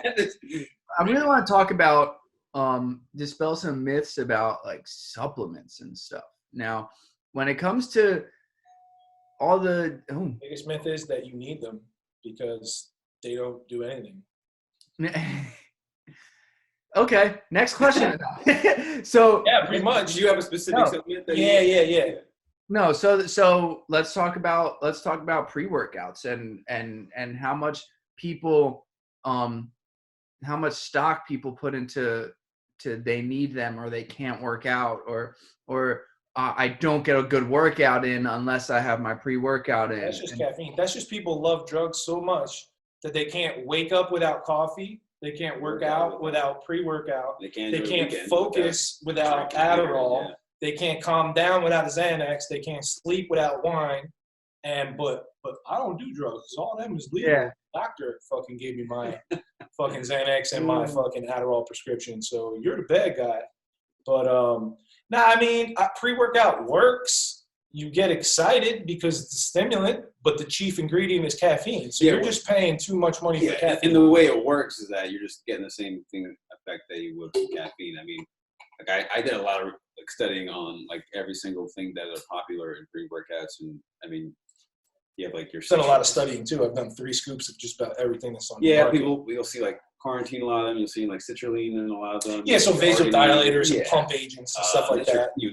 Beta alanine and things are going to fucking stimulate blood flow or whatever. Look at the like actual research, which most people don't, but like what's considered like significant data is usually like minuscule percentage points in terms of scientific data, but you can market that as significantly increases. You know, for nutrition labeling, there's like degrees to which you can say something is low in fat or has no fat or is light. There's actually like laws set to what you can label something. Same with pre-workouts too, although they're a little bit less regulated. But yeah, like a lot of those are just really, really minimal effects. Like if you don't have like, again, if your sleep isn't good, you're gonna have a shitty time no matter what. If your diet's not good, you're not gonna even recover from the workout that you're going so hard into. If you don't even know what you're doing in the gym, then what are you pre-working out for? So that's a good point. Best pre-workout is probably like a cup of black coffee. Yeah, I go black coffee if I'm gonna have some good music. Same. You know what I'm saying? And that's so perfect that all 3 of us just use black coffee. I love coffee. Yeah, but here's the thing. You know what I mean? Like, we're not trying to sell anything to anybody. So it's like you can make a study or a brand or a marketing gimmick to fucking say that anything fucking works. Yeah. But I mean, clinical study that's controlled. Yeah, I mean, the only vitamin D is a good supplement because it's more of a sterol. It's a sterol, which is a steroid precursor, meaning it's going to be more hormonal and build up in your system over time, just like because it's hard to get it from food sources, and most people don't get enough sunlight as it is. And vitamin D, even though it's now it's even worse. And vitamin D is fat soluble, so it's going to store in fat cells and it absorb actually a lot better than a lot of different vitamins. So I would say vitamin D, and then that's literally it. Anything else, you'd have to get a blood panel and see what you're deficient in. I can just guess that you're deficient in vitamin D because everybody's inside so much and wearing clothing and just having shelter. You know what I'm saying? People are not sitting outside long enough to accumulate enough vitamin D to be optimal. So I would suggest supplementing sublingual liquid vitamin D3. Maybe 4,000 to 10,000 IUs, depending on your body weight. If you're female or darker skinned, you're going to need a little bit more. But every other supplement is only good if you're deficient in it. That's why I recommend for you magnesium, because not only do thousands and thousands of neurological functions rely on magnesium to process in the body, but once again, it's hard to get from food. So you're just covering your bases there. But that's about it, unless you're on a specific diet. Like if you're vegan, you may need B vitamins and etc. But either way, that comes down to individual differences as far as genetics and absorption and elimination. And then, like I said, getting a blood panel and then supplementing what you're deficient in. Just taking a handful of multivitamins to cover your bases or something really doesn't do anything. And a lot of that stuff isn't bioavailable in the way that you get it from food. Exactly. So I would say sublingual vitamin D3. You got anything else for supplements? They're necessary, or yeah, because people count pre-workout or for people fitness. Count pre-workout, protein powder, and fish oil, and I would just call them food. That's more food than anything. Like fish oil is just what. Yeah. I mean, nothing like necessary. Like I'll take some like herbal supplements and nootropics and stuff like that, and fiber supplement I do because my gut likes it. That helps me out. You want blanket recommend that for everyone? No. Right, same thing like nootropics. That's the one thing I'll say about supplements, because I get this a lot from people, that probiotics are good for you. That's a gigantic blanket. You know how much bacteria lives in your gut, and you're saying probiotics? It's like it's like everybody in the planet's a good person. Like, well, we just talked about the Thanos thing, right? But not. It's a great point. So like it really comes down to specific strains. So if you just take a probiotic and I got probiotics, I'm good. You don't know that. It's going to get, a lot of times, if you're taking a probiotic that's in a pill, it's going to get, those good bacteria are going to get killed by the stomach acid before it makes it to your small intestine anyway. It's not going to make it to your gut. Yeah. So the best way would be to get some type of fucking Well, so rectal fucking. well, they've done studies, and the best way to actually like replace bacteria is through a fecal transplant, but it's illegal in the U.S. But for now, It was. because it goes directly into the gut. Yeah, with to changing someone's bacteria entirely, it's like the fastest way. So it sounds gross because they tell you it's gross. We got good shit, so we'll donate. You know, some people donate blood. We could The donate way shit. they do is they freeze the stool. They don't just like shove shit up your ass. You know, like it's just like they freeze. Oh, nice. And then you got to clench down and melt it like a fucking ice cube. You see the South Park episode? Which one? There's the one where they're. Oh no, yeah. Nah, it just reminded me of a story of like you ever eat a fucking weed brownie and it takes like 45 to 60 minutes to kick in, and you think the shit didn't fucking work, and then you're so dumb that you take another because you're retarded. Next thing you know, you crying in the closet, drive, and you done fucked up. So back in the day, we didn't want to wait that 45 to 60 minutes to take those chances. So we make weed tea, right? And you put in a turkey baster, and then you just boot that shit. Yeah, right in the back door. There's a fucking big fucking nerve running up there, and you are high real quick in a hurry. Wow.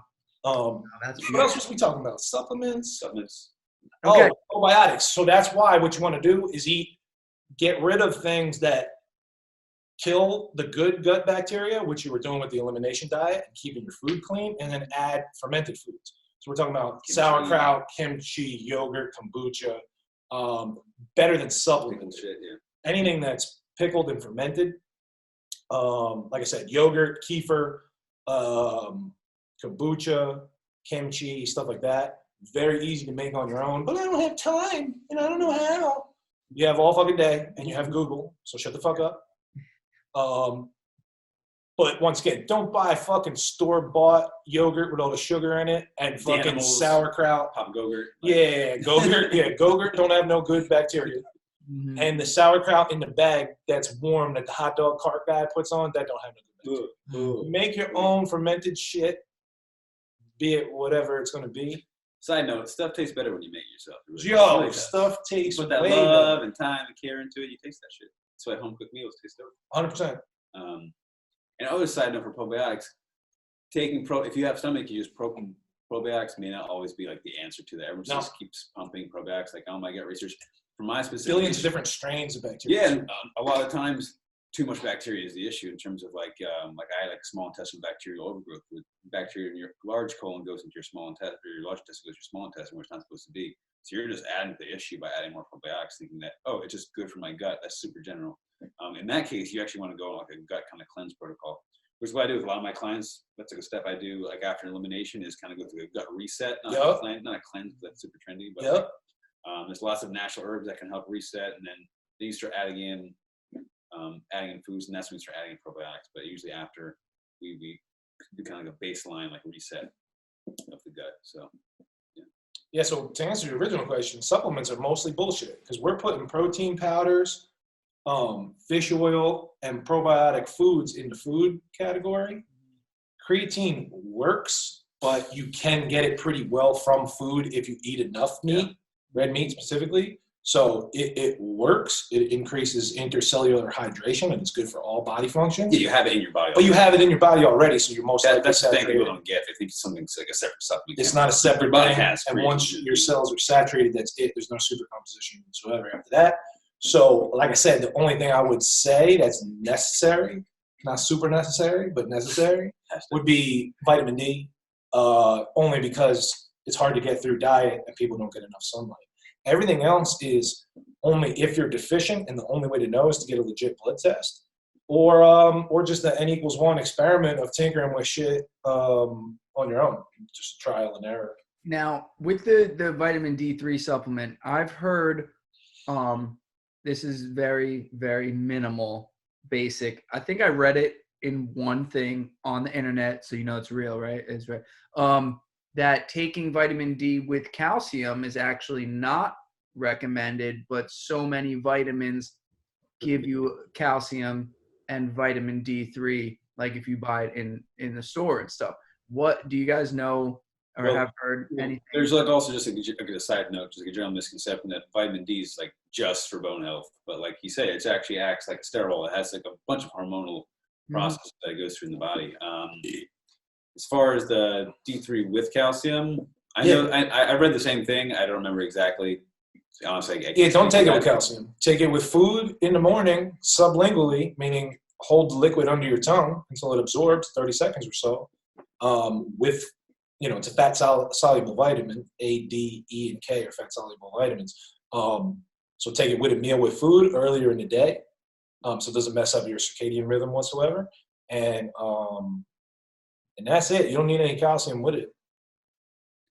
All right, so I'm happy you guys kind of talked about that. I'm happy you also said you actually said what sublingual means, because some people might not even know that means just putting under. You know what you're saying? Liquid is better than a pill because then it goes right into your bloodstream. Like, when you pack a nice fucking horseshoe. Yeah. You know what I'm saying? Dude, you hold that cigar smoke in the top of in the cheek and shit. That's going right into your bloodstream. Mm-hmm. Versus like a pill that you take, digests, and it's not going to fucking. Who knows if it even gets there? Who knows if it even absorbs into your bloodstream and not getting killed by stomach acid. Okay, so another thing that I wanted to talk about, because everyone wants the quick fix stuff, is fat burners too. So not just pre-workouts, but fat burners. I know right away we're gonna say they don't work. It's not real. It's fake. So can we talk about? Well, it's real. It'll get you crunk. It'll get your jaw going. It'll get you shaking your foot, grinding your teeth, and coming up with horrible business ideas, and fucking tapping your foot and shit. Yeah. But a fat burner. Once again, we're gonna throw it in the pre-workout category, meaning it's just a stimulant. So usually it's a thermogenic, which could increase your body temperature, with a stimulant, which is just a diuretic and a nervous system stimulant. Yeah, most of the stuff that are in there aren't those things, like raspberry ketones. Yeah, it's complete nonsense. Anyway, research doesn't back it up. Right, it's thermogenic stimulants and nonsense. It's a fat burner. You raise your body temperature, your body burns more calories. You're just paying for the marketing and buying expensive caffeine again. So you want to know what the best fat burner is? Black coffee again. Caffeine does bind to fat cells. So that's the thing, though. There is no such thing as a fat. Every time we were saying fat burner, we were going fat burner with. You can't actually get rid of fat cells. You can't. That's what I'm saying. Cells you can only sugar. So, and here's the thing: you're not doing that with a pill or coffee or anything. Anyway, not even with exercise. Mm-hmm. It's eating less food than your body is accustomed to maintain that equilibrium and homeostasis or basal metabolic rate that we were talking about before.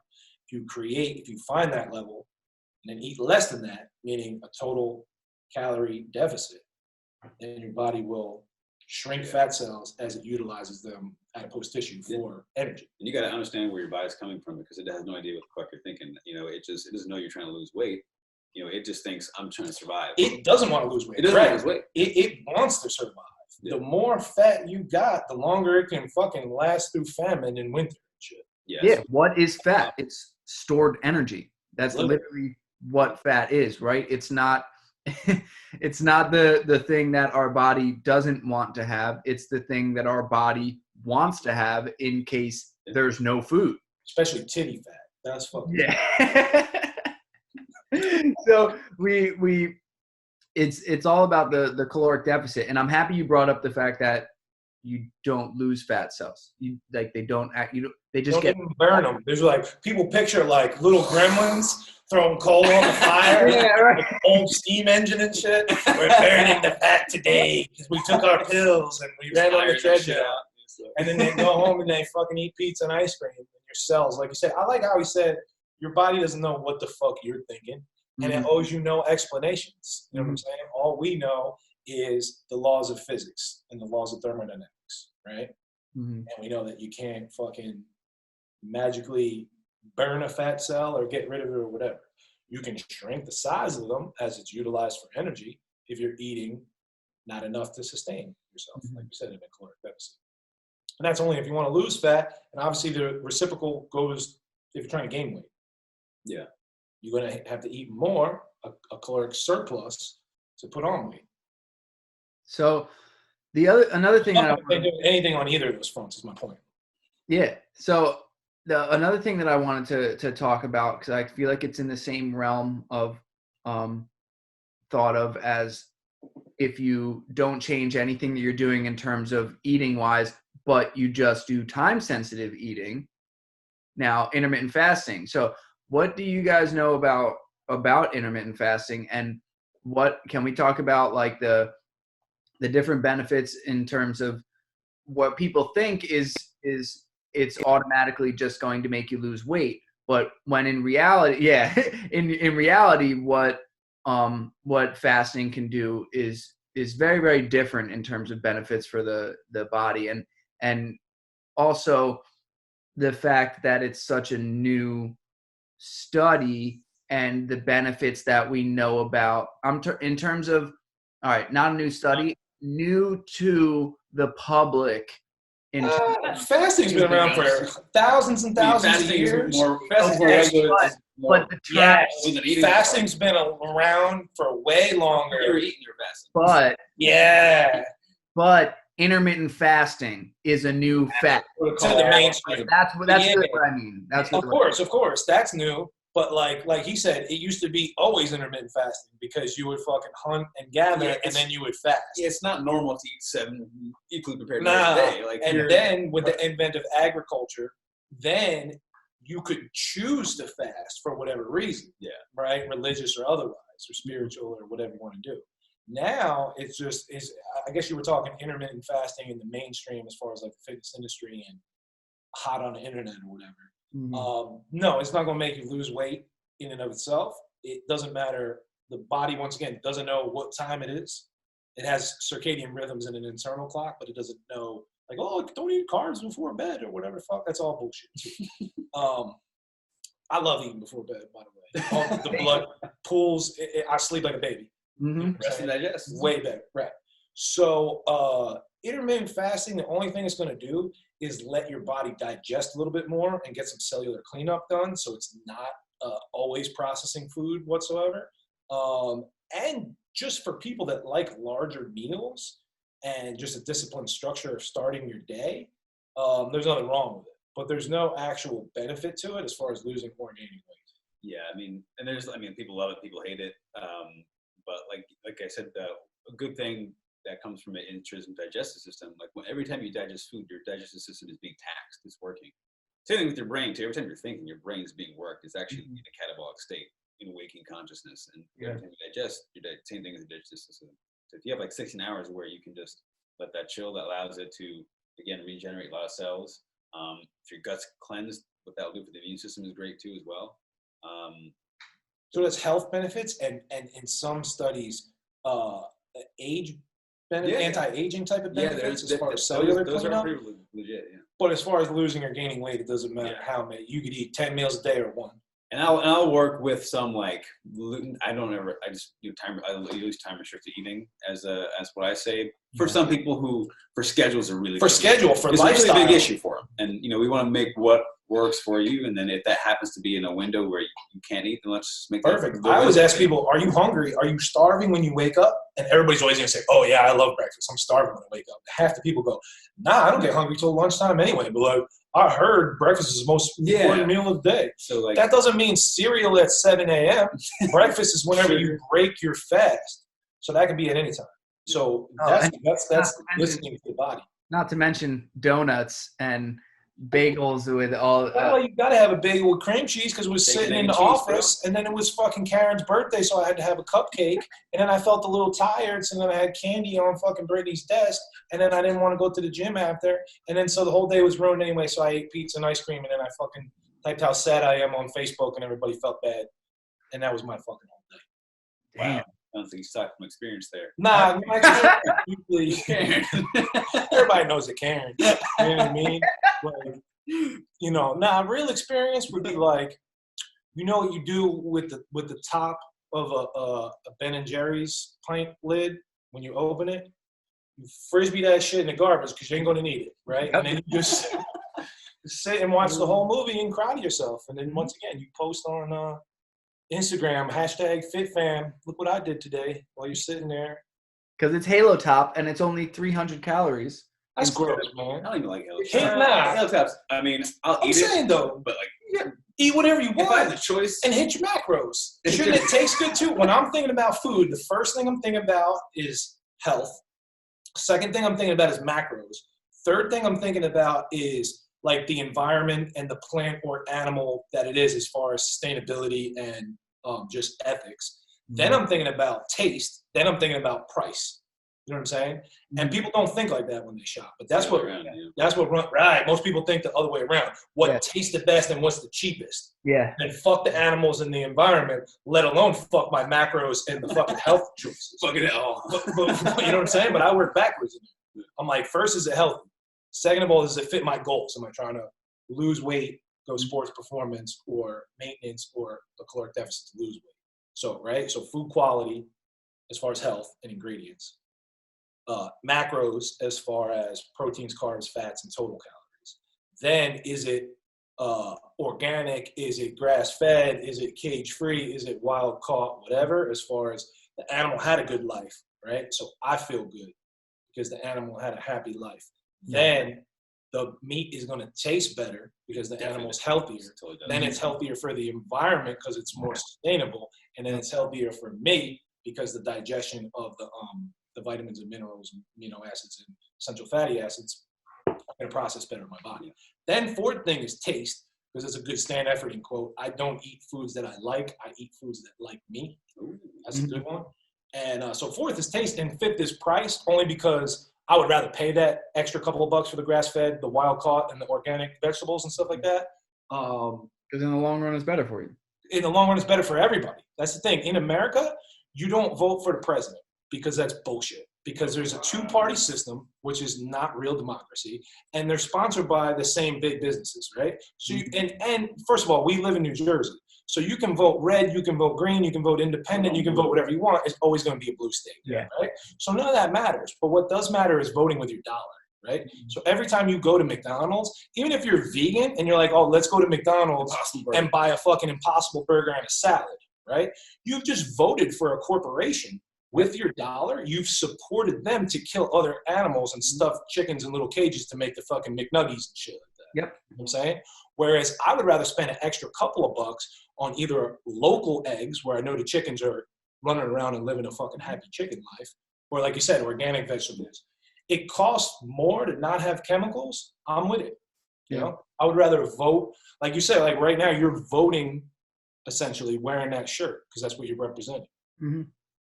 Yeah. Absolutely. And the shirt that I'm wearing is a small business owner, right? Someone who that's what I'm saying. Who I personally know and support, instead of it being like a Nike shirt where somebody got a fucking 8-year-old got paid a bowl of rice to fucking sew the shirt. Exactly.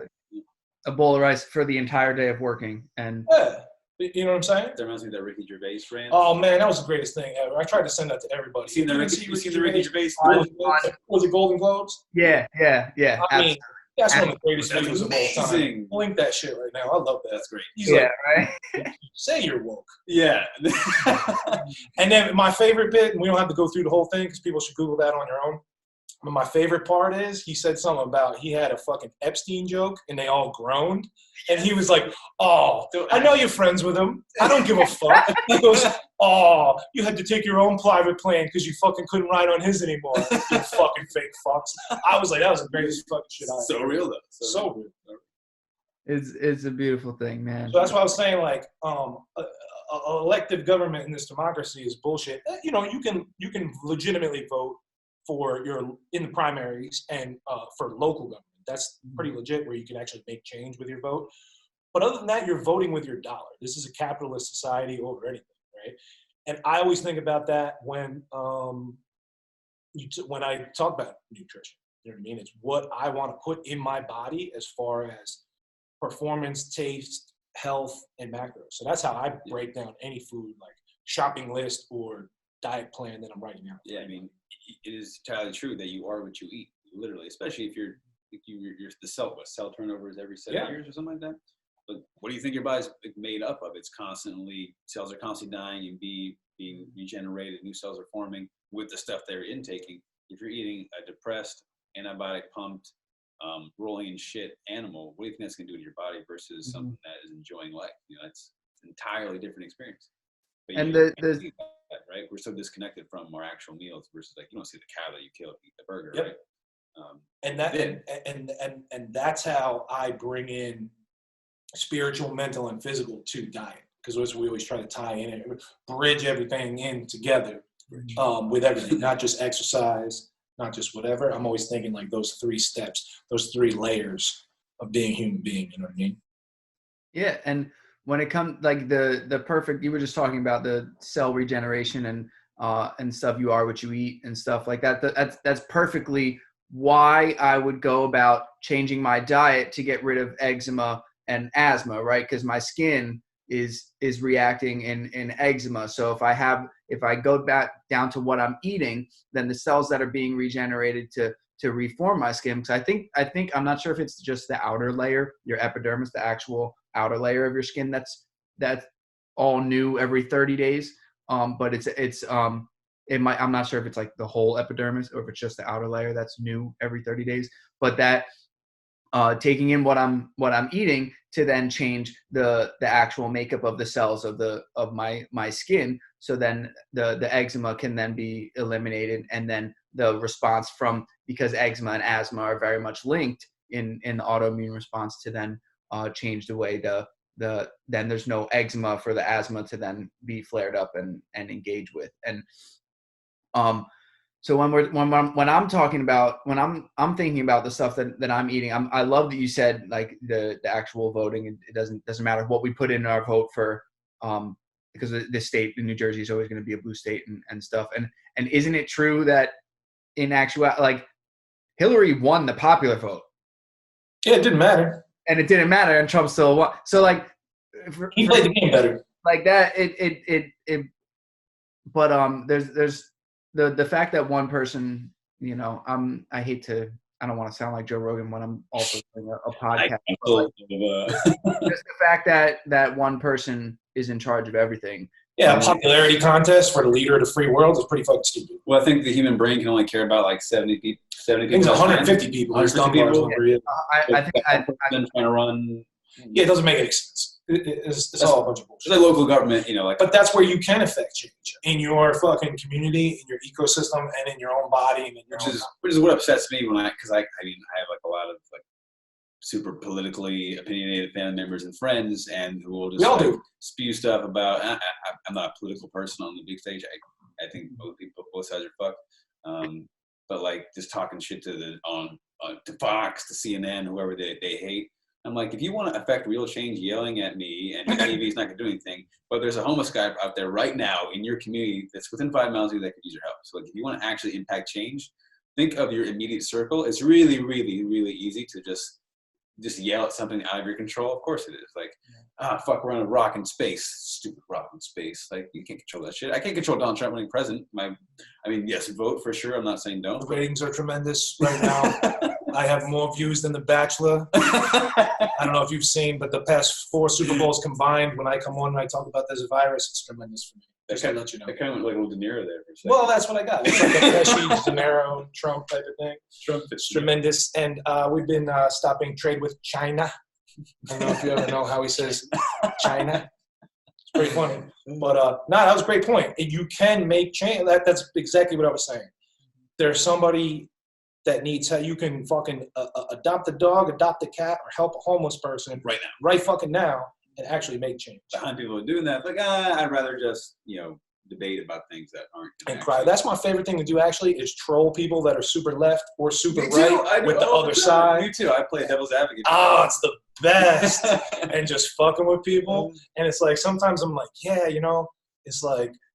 People should be able to, 2 gay dudes should be able to get married and grow weed in their house and protect their house with a gun. And their head explodes because their tribalism is so deep where they're either I'm to the left and I fucking love the government and I hate fucking Trump and fucking, or they're so to the right where it's all fucking God and guns and whatever. But real life is always in the middle, That's where the real answers are at. Man, so I just love trolling people. I don't know how we started talking about politics. You guys are trying to get me fired up. It's a bunch of bullshit. I know he tried to fuck with me when he was talking about Hillary. Because there's so many holes in the fucking in the system as far as the electoral college and shit. But trust me, we're better off with Trump. George Bush. We're better off with Trump. Hillary Clinton. Absolutely. Because of all the money all the money that is backing Hillary is all is that's the, Yeah. all this and the fact that there's the rumor that there's a Clinton kill list.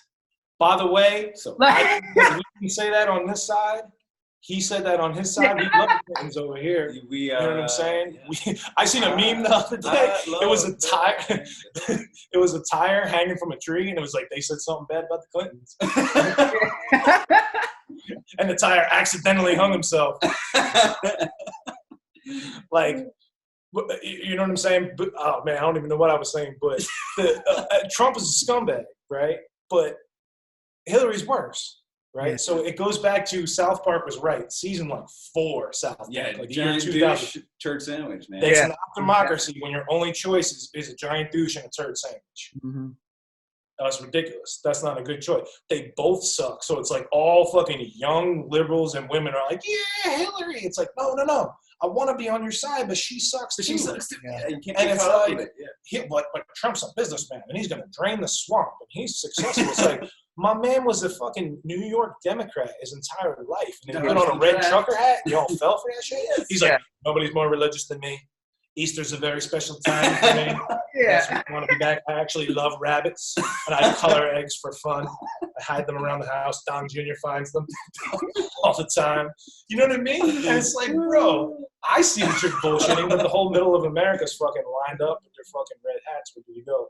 Do you see the new ones? It's the same hat, but it's like a little cooler. It's a little less Ashton Kutcher trucker hat and more snapbacky. Oh. And it says, "Keep America great." I have seen those. Keep. That's tremendous. That's I'm really surprised it's not a dad hat. I'm surprised it's not a dad hat instead of a trucker hat. They went snapback.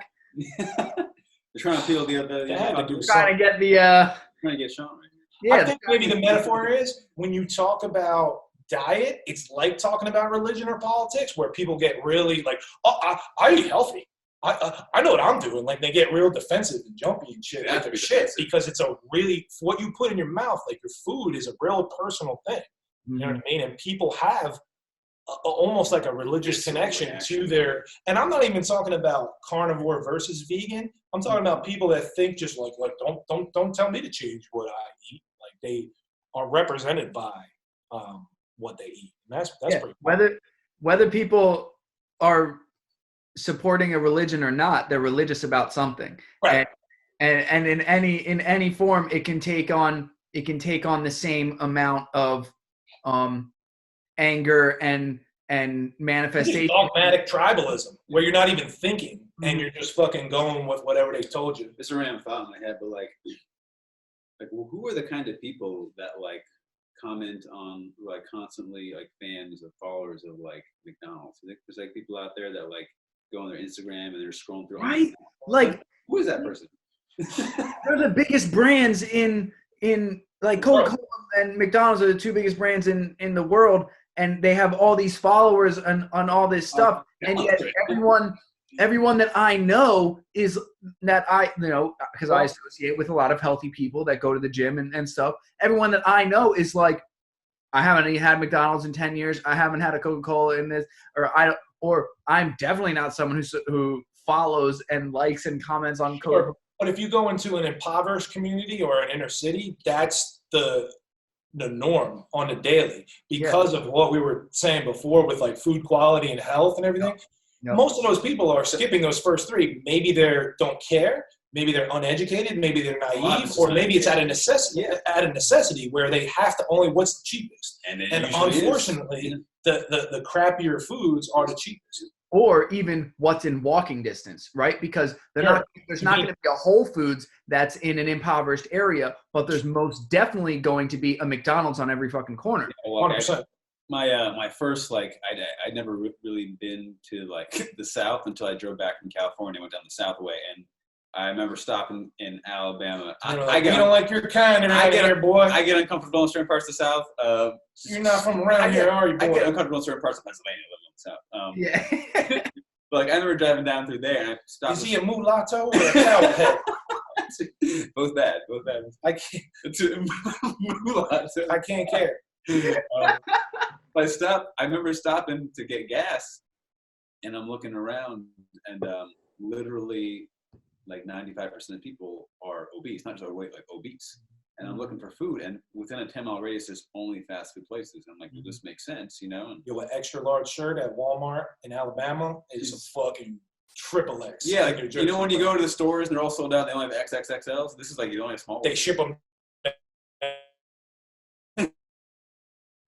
I lost you. But no, but it's an issue because when I started nutrition, a large part of that was just like community nutrition, education, and a lot of stuff. Yeah. Especially, you know, in your all these impoverished neighborhoods that just don't have access and the education to it. They probably got bigger problems than Because Whole Foods, again, that caters to somebody who can afford to go to Whole Foods, right? Like, which is not most people. Like, I can barely afford to go to Whole Foods. Right, and it's a couple different levels, right? It's one, it's necessity. Two, it's access, and three, it's the education, right? All three things they're not getting in an impoverished area. So how do you change that? I told you before, the system was broken, man. Yeah, so the fact that we're Of course it is. Yeah. hold on, like, and just the simple fact that like we're fighting all these wars on drugs and going overseas for all this stuff, and yet all this stuff that we you know, to make America great again, like we got to start with the impoverished areas and stuff like that. You know what I mean? Like that's the shit that we, you know, if we're all one, right? We're all one big community in America, and we all want each other to flourish and to be able to achieve the things that like people like us, you know, have not only have the ability to, because of, you know, not just, you know, some people where we were born, some people are born in a lesser with a much steeper path to climb up to get to the point even where we were born at, and all three of us were born in different parts, but we've been able, no matter what the obstacles we had to overcome, we've been able to overcome them to get to a certain point where we're actually all three doing what we love, right? We are doing what we love, and so be it, you know, in the quarantine, you know, it's a little difficult, but that aside, the goals and stuff that we have, we're reaching towards stuff that we love, and we've been able to get the education, whether it be self-education or through colleges and stuff like that, whatever route we took, we were able to get the education that we needed to get to a certain point in our life to be able to chase the dreams that we really want to, and wake up every day and are like, this is what I'm working towards. This is why I'm going to do this, and this. This is why I'm being productive. Like it all starts with like, all right, so now we've gotten to this part where we're doing this. Now, how do we give back, right? And how do we help people? And how do we? So it shouldn't be the, you know, even, you know, talk about our founding fathers. We say what we want about what was going on then, like and stuff, but the George Washington, slave owners. George Washington even talked about how as soon as we get into political parties, we're done. As soon as we start getting into foreign affairs, we're done.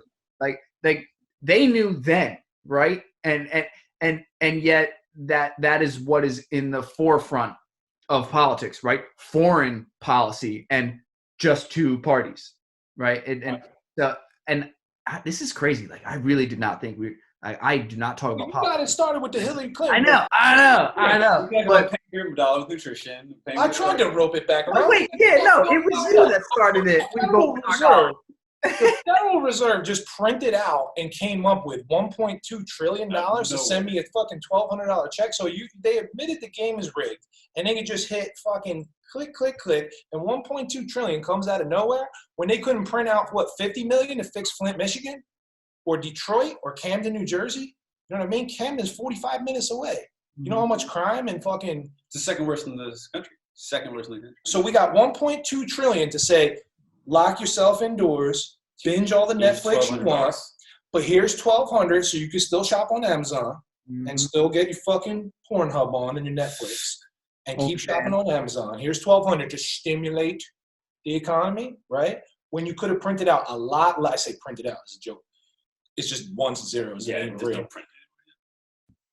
When you could have fixed Flint, Michigan's water, you could have fixed Camden, New Jersey, you could have and I'm talking on a local level, let alone sending people fucking across the world and bombing fucking innocent kids. You know what I mean? There's kids without shoes and don't know where their next meal is coming from.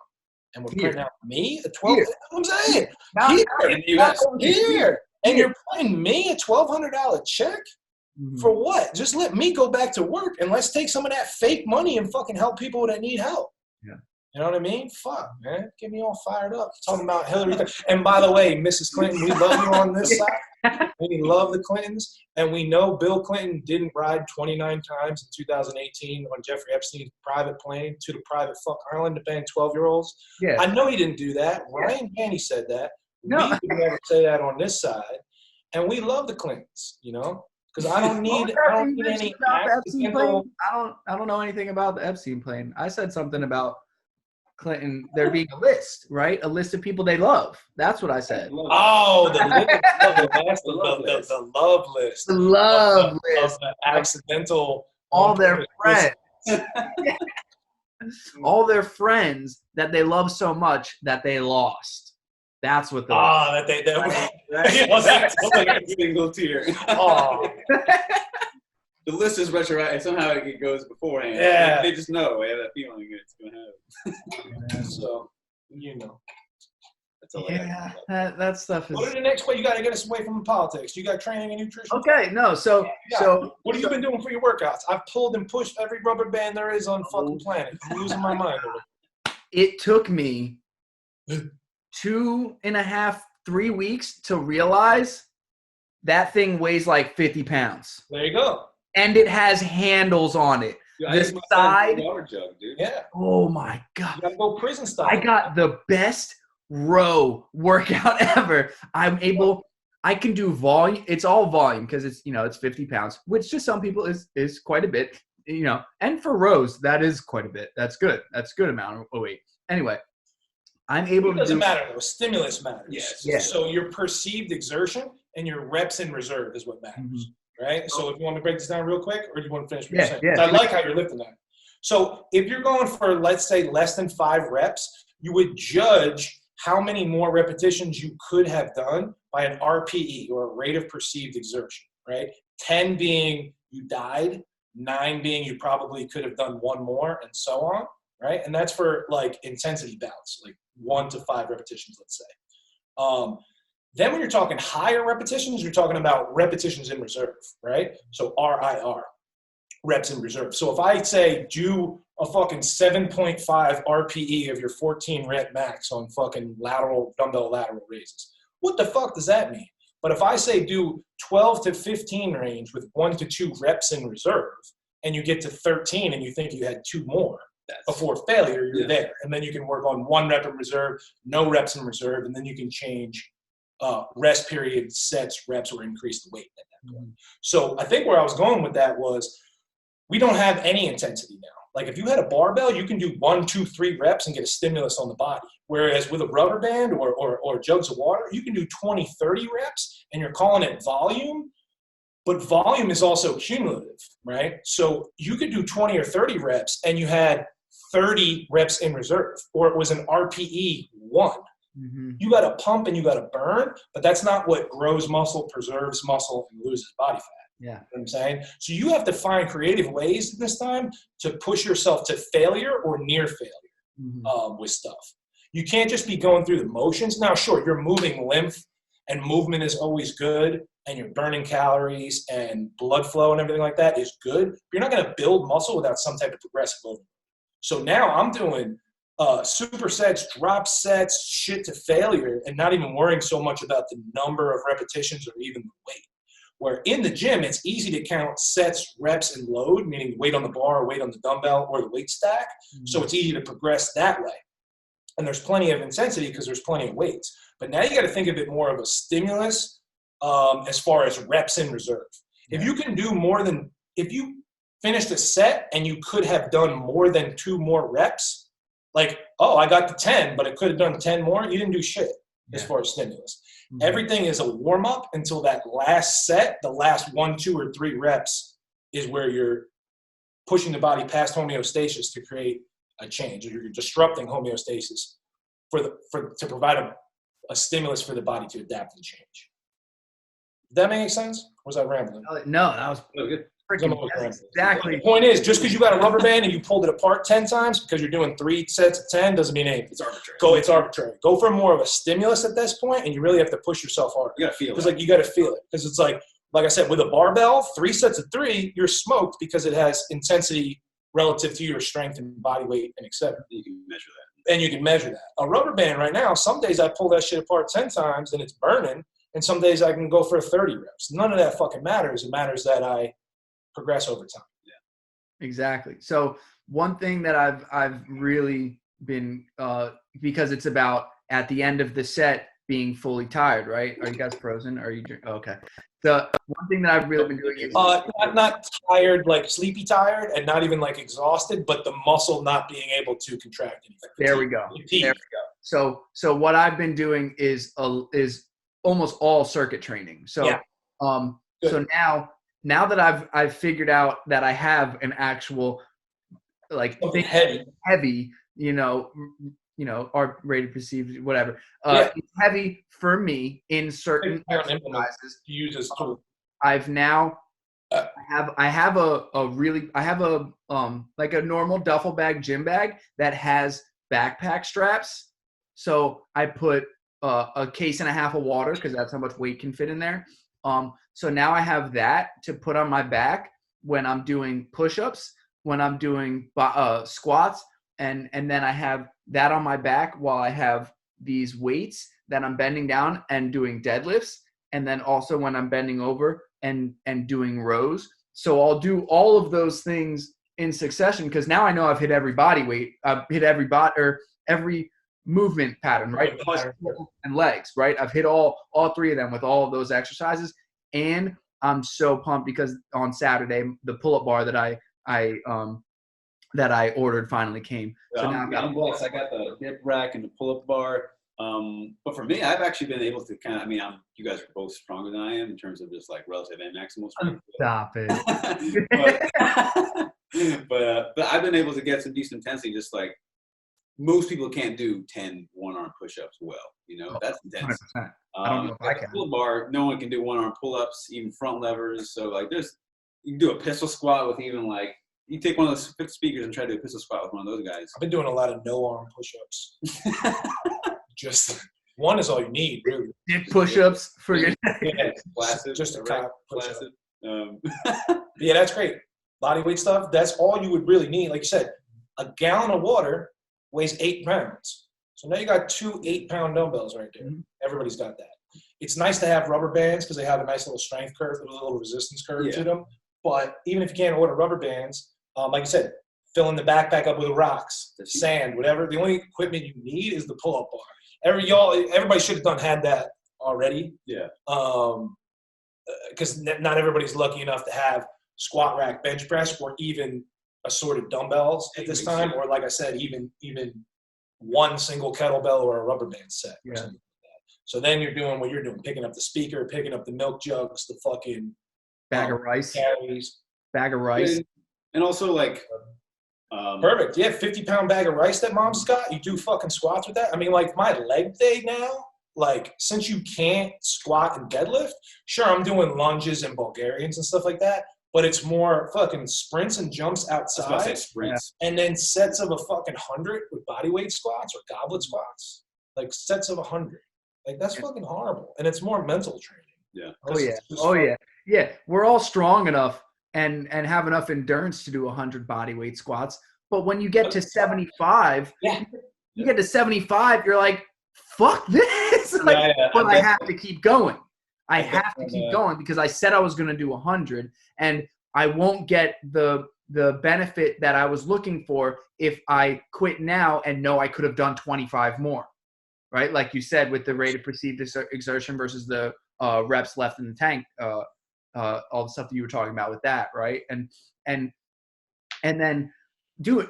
If someone wakes up every day and say they have a 20-pound weight vest and the Murphy's Challenge thing, if someone could wake up every day and Murphy's Challenge their way like that's got all the different styles. Don't do CrossFit on this side, bro. I don't know what Murphy. We don't. I think he's talking about Murph, like from CrossFit. Oh. No. It's a Navy SEAL. That's what. Okay, that sounds yeah. Never mind. Murphy, yeah. It's a. That's just insane. Yeah. No CrossFit. Sorry. Love the exercises that CrossFit does, because they do powerlifting, they do Olympic lifting and stuff. I will not talk to the training style and how it's all done. I'm not going to say good or bad for any of that. Anyway, Murphy's challenge. Well, he'll talk about the Clintons, but he won't talk about the fucking CrossFit. I like that shit. Murphy's challenge is a 20-pound weight vest. Yeah. You run a mile with 20-pound weight vest. Then you do 100 pull-ups, 200 push-ups, and 300 squats, and then you run a mile again. That's all Murphy's challenge is. That you've hit all the push. You've hit the push, the pull, and you've done a little bit of cardio in that too. And that's not quite long distance. That's more of a workout than a training. Yeah. Does that make sense? It's a fun workout, but like, what was your goal and what did you accomplish from that? You're sweaty and your legs are sore and you got a chest pump from the push-ups. Okay. But then once again, like the P90X or whatever, what do you do the next day? Yeah. So that's a workout, and that's the difference between working out and training with a goal and plan. Exactly. So like, it's not bad. It's just like, where do you go the next day? Well, yeah. Also too, like you're both you guys big powerlifters. Like, well, I guess he coaches powerlifting, bro lifting. Coach yeah, just a bro lifter. He's a bro lifter. I make that clear. I make that clear everywhere I go. I'm just a bro lifter, and I coach fucking champions. By the way, ooh, this is true.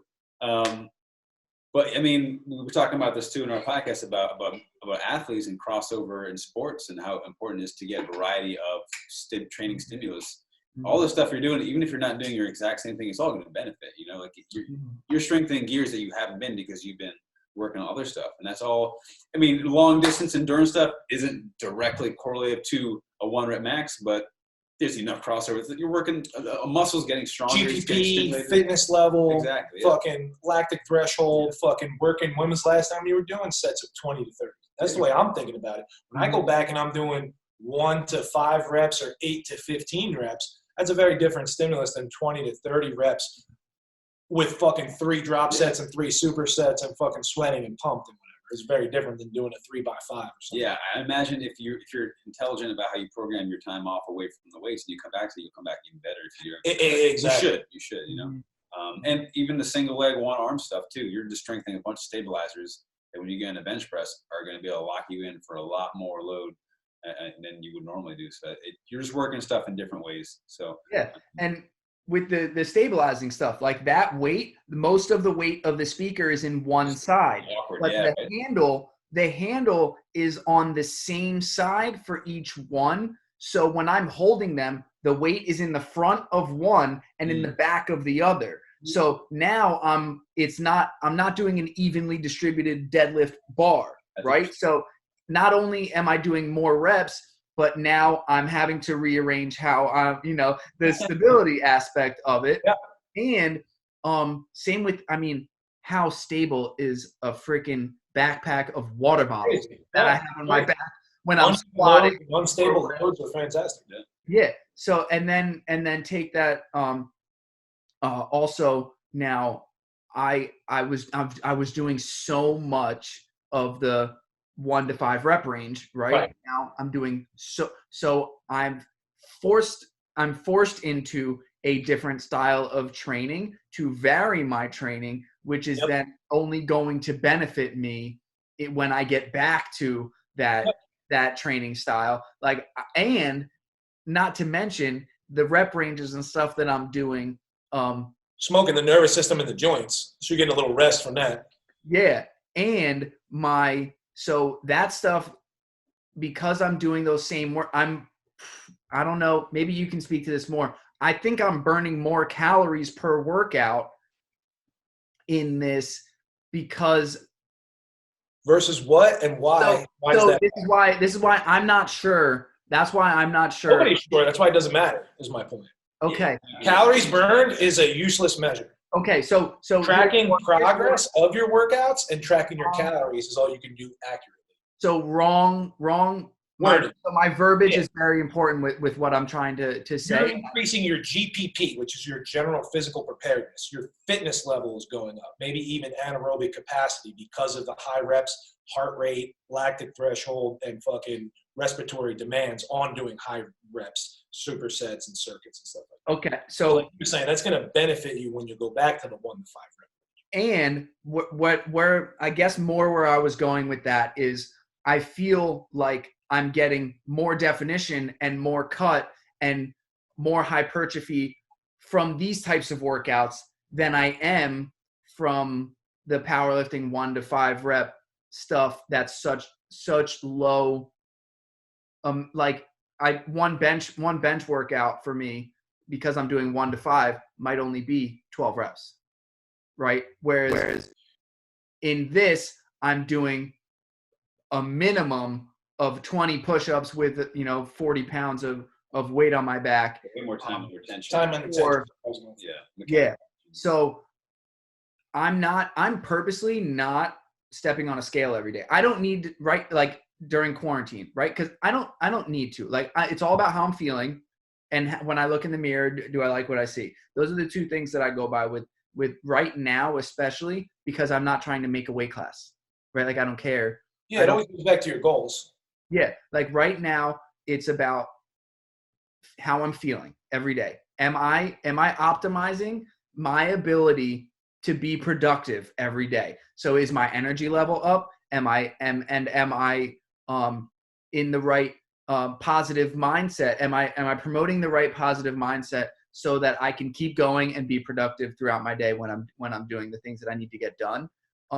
So that's where I'm going by. I'm not going by the scale, and I'm not. I don't have the capability of the body fat test or whatever, but I can tell by looking at me if I'm looking a little bit more defined or if I'm looking a little bit bigger.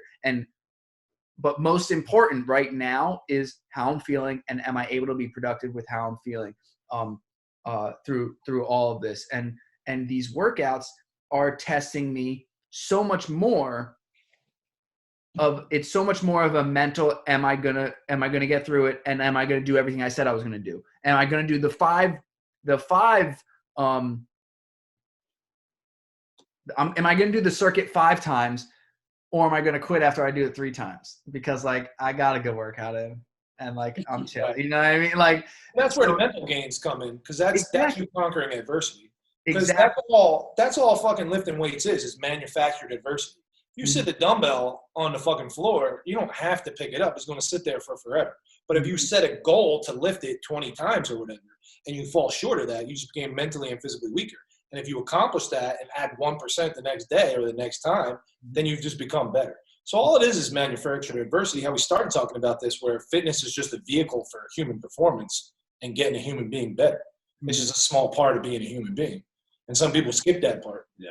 Well, I mean, we do it because we've taken so much adversity out of our lives. Exactly right. 100 years ago, you didn't need this because you were walking everywhere, washing your own clothes, running from animals, fucking running after animals. Exactly. And farming and doing construction. Everything. Yes. Right. Seriously. And so now that life is so soft, you have to manufacture your own energy. Dude, it's gonna be like Wall-E, dude. Everything's gonna be in like the space chairs just floating around. Dude, that's what we're going in now, man. First, it's gonna be a giant trash planet. You're gonna be fucking DJing from right there. Yeah. I mean, hey, DJ. It's so that's another thing that's really come out of this. There's a lot of DJs and dirty motherfuckers that never washed their hands before, because we've all seen that shit. Bro, I've been washing my hands for forever. Viruses have been around for millions of years. We're hiding inside from a virus that kills less people than the flu, and y'all just learned how to wash your hands a month ago. Dirty motherfuckers. We all seen motherfuckers go in the bathroom. They turn the water on and they run their hands under the water sometimes. And I'm like, the fuck did you just do? So you just gave the bacteria a warm, wet surface to fucking just breathe and fucking proliferate on that motherfucker. That's just disgusting, man. You know. So we learned people are dumb, scared, sheep, and dirty. I mean, that's all we've learned. How many times in we confirmed it. We validated. Yeah. I'll speak for myself, but how many times have I taken a piss and just left the bathroom? All right, here's the deal. When I go to take a piss, not gonna lie, my hands first, because my hands are dirty and my dick is clean. When I go to take a shit, I wash my hands after because shit is dirty. Yeah. And I'm talking 30 seconds, soap everywhere, in between the fingers and the nails, everywhere, and completely rinse it. Do I do the best job drying? No. But I use the fucking paper to open the door so I don't fucking ruin what I just did. Because and all the I go people about my life. I'm also now fucking picking my nose and eating it and fucking doing everything else these dirty animals are fucking doing. Dirty. A fucking bunch of butt pickers and fucking booger eaters out there. I'm not gonna lie. I used to be a nail biter, like really badly, and like I luckily wasn't that bad to where you have the people with the really tiny nails and stuff, but I'm very happy for a time like this to now realize how much my hands would be in my mouth, and so like again, a habit that was broken because I've changed so many other parts of my life and learned about discipline, and all of my good habits are centered in when I really honed in on exercise and eating healthy and all of this. It's not just been I vainly have a nice body now. That might have been why I started in the first place, right? Because we probably all can relate on some level to that. I was 5'4" and 115 pounds soaking wet when I hit. No, I was more like 5 foot and 100 pounds when I hit high school, right? And when I then realized how much exercise could help with hockey and being that good athlete, it wasn't just the fact that I wanted to be stronger, and I wanted to because I was short and had low self-esteem, wanted to get bigger. Yes, that was in it. But then I also realized, if I train the right way and not just do bicep curls and ab crunches and bench press, because all three of those things are not going to help me and translate so much into my hockey game, because with hockey, I really needed to train was legs and core the most, right? Because all the slap shot is not how strong my arms are. That's how strong my leg drive, my core, all of that. So I was the guy that by the time I got to college, I was squatting and deadlifting all the time. That's what that was my favorite thing to do. And then all my friends, when we'd go to the gym, all they wanted to do is bench and do bench back buys. That's all they wanted. That's all they ever wanted to work out. And I was the one that was like, but we got to squat and we got to deadlift like that. And they're like, oh no, but like deadlifting hurts my back. And which is my favorite. Squat bad for your knees, deadlift bad for your back. You got to tell people that. Yeah. And it's never killed anybody. But here's my thing, though. You shouldn't need the government to tell you to wash your hands and cover your mouth when you cough, guys. And fucking not stick your fingers in your mouth. Now, I stick my finger in other people's mouth from time to time, but that's just because they like it. But that's a whole separate thing. My point is, right, that's a separate fucking thing. But you see what I'm saying? Like, just a month ago, people started washing their hands and fucking covering their mouth, and they cough. Like, what the fuck are we doing?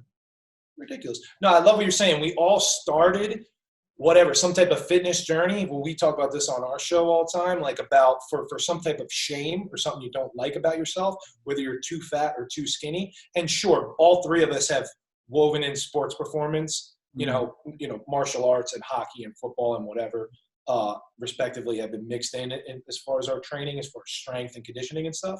But it's always about looking a certain way to get a certain feel, to get chicks, to get guys, to get attention, to get respect, to get confidence, whatever. And you have to earn your confidence. And then we always talk about that's how the journey starts. Like, I'm 6-pack by the summer, bro, so I can get fucking chicks. And then you realize it's the process and the journey and the mental gains along the way that you're really after. Because there is no, like we said, 6-minute abs and shit. So that's what you were talking about before you disrespecting Hillary Clinton like that. There's so much. Yeah, we get a lot of our clients come to us with those goals and feel those really tough emotional feelings that are I feel like I look like shit because I weigh this much, or I weigh this little, or I look this way. And it's my daughter's wedding in fucking 2 weeks, and I need to lose 19 pounds. Yeah. And like our job is to get them, through that initial phase of transitioning them from the destination to the appreciation of the journey. And if we can do that, then we've succeeded in getting them to pretty much change their perspective on life. Yep.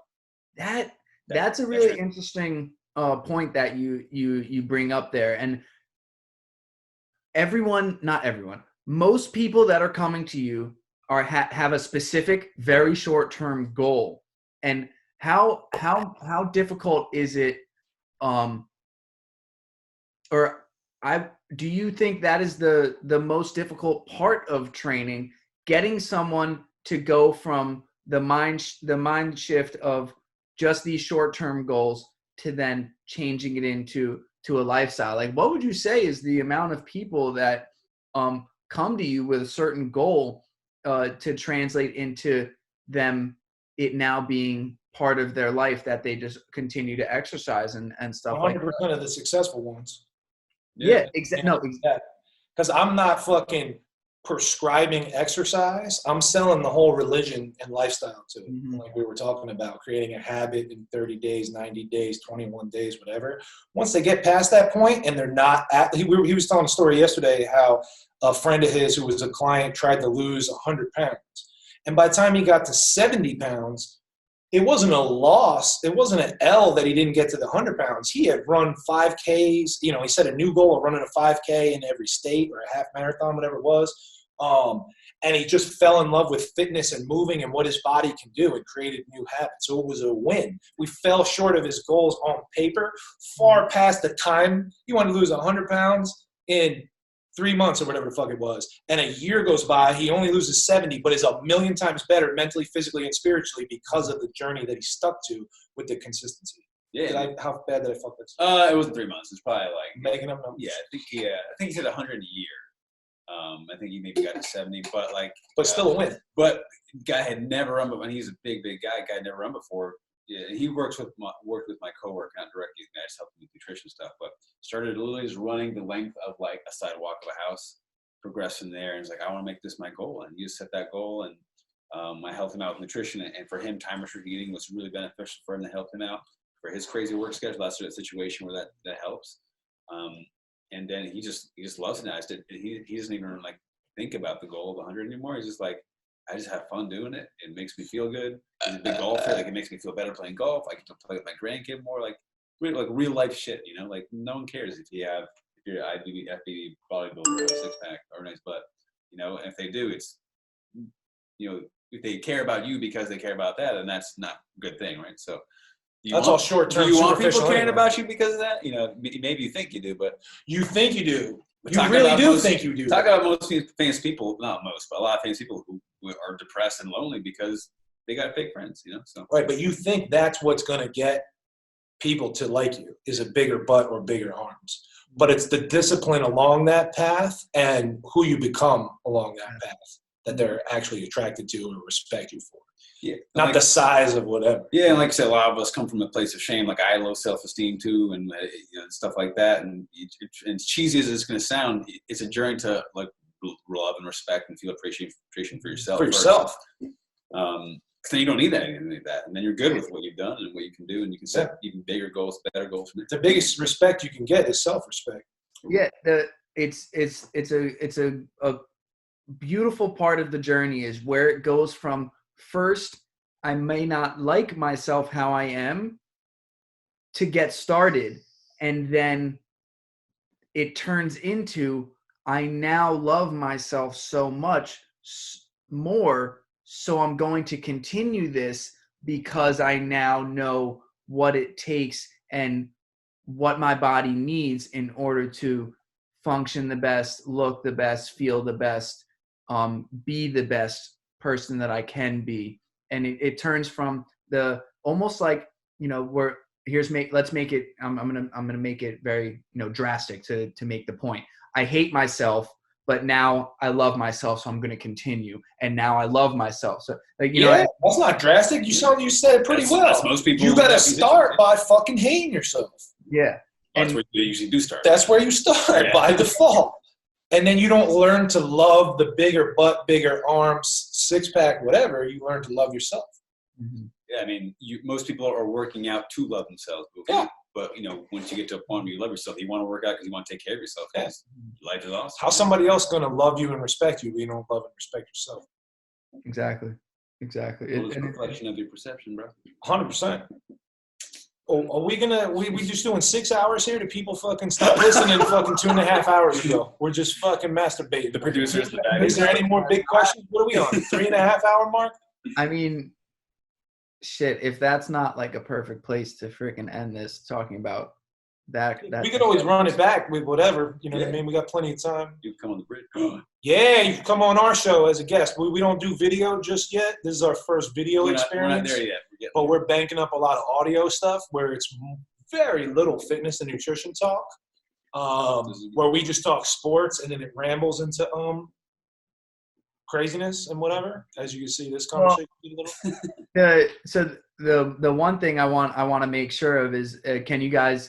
Where can anybody that sees this? Right. Depends when you post this. Because once again, time is non-linear. We don't even know what dimension we're in. Okay. Remember, Ant-Man was gone for 5 years. It felt like 5 minutes. 5 hours. That's right. You know what I'm saying? One thing that I really love about this is that this is a great way for us not only to communicate through this crazy time, but for us to kind of just give our own life experience through all of this to people. And I can see this conversation being a regular thing. I've really liked how easily it was done. You know what I mean? Like this was great. Yeah, I hope people get something from it and they're fucking entertained or whatever because they're fucking bored all the time. But we can run it back anytime, man. Thanks for having us, bro. I would really like to make this more regular than this is the first time. So I do want to make this regular. I like this. Yeah. And then when we get the actual on the podcast app and Stitcher and all that bullshit, and we get the website and the Instagram and the YouTube running, then we'll have like links for you and whatever and hashtags and @ and all that bullshit. But and webs www Manscaped sponsorships and the scholarships and all that to fucking a little butt hair scholarship. You got to keep it trimmed down there. Cleanliness for yourself and for your lady down there. Because you love yourself, you should remain trim and nice down there. And eating ass is a 2-way street, ladies. You know what I'm saying? Trim that shit up. You got it right. So thank you guys so much for doing this. You know how much I love and respect you guys. This has been a great. Did not feel like 3 hours. That's for. Is that what it was? I was making up shit. That's exactly 3. Well, I mean, we got on at 3 and it's 6 o'clock now. So wow. That's. I mean, I could talk all night. I was just saying. You can talk all night. Right. This was great, man. I'm really grateful that you guys took the time out of your day to spend and help me with all of this and I hope people take the time to watch this because there was a lot said that a lot of people can benefit on when it comes to not just health and nutrition but overall lifestyle and mindset and spirituality and all that good stuff. Thank you guys. Seriously, it means a lot that you guys would take the time to come. Yeah, thanks for having us, bro. Good to see you, man. Yeah, fucking wash your ass, wash your hands, wash your dreads. No, wait, don't wash. Don't wash your dreads. Don't wash your dreads. Once a month, once a week, wash the dreads. All right, love you guys. We'll talk to you soon.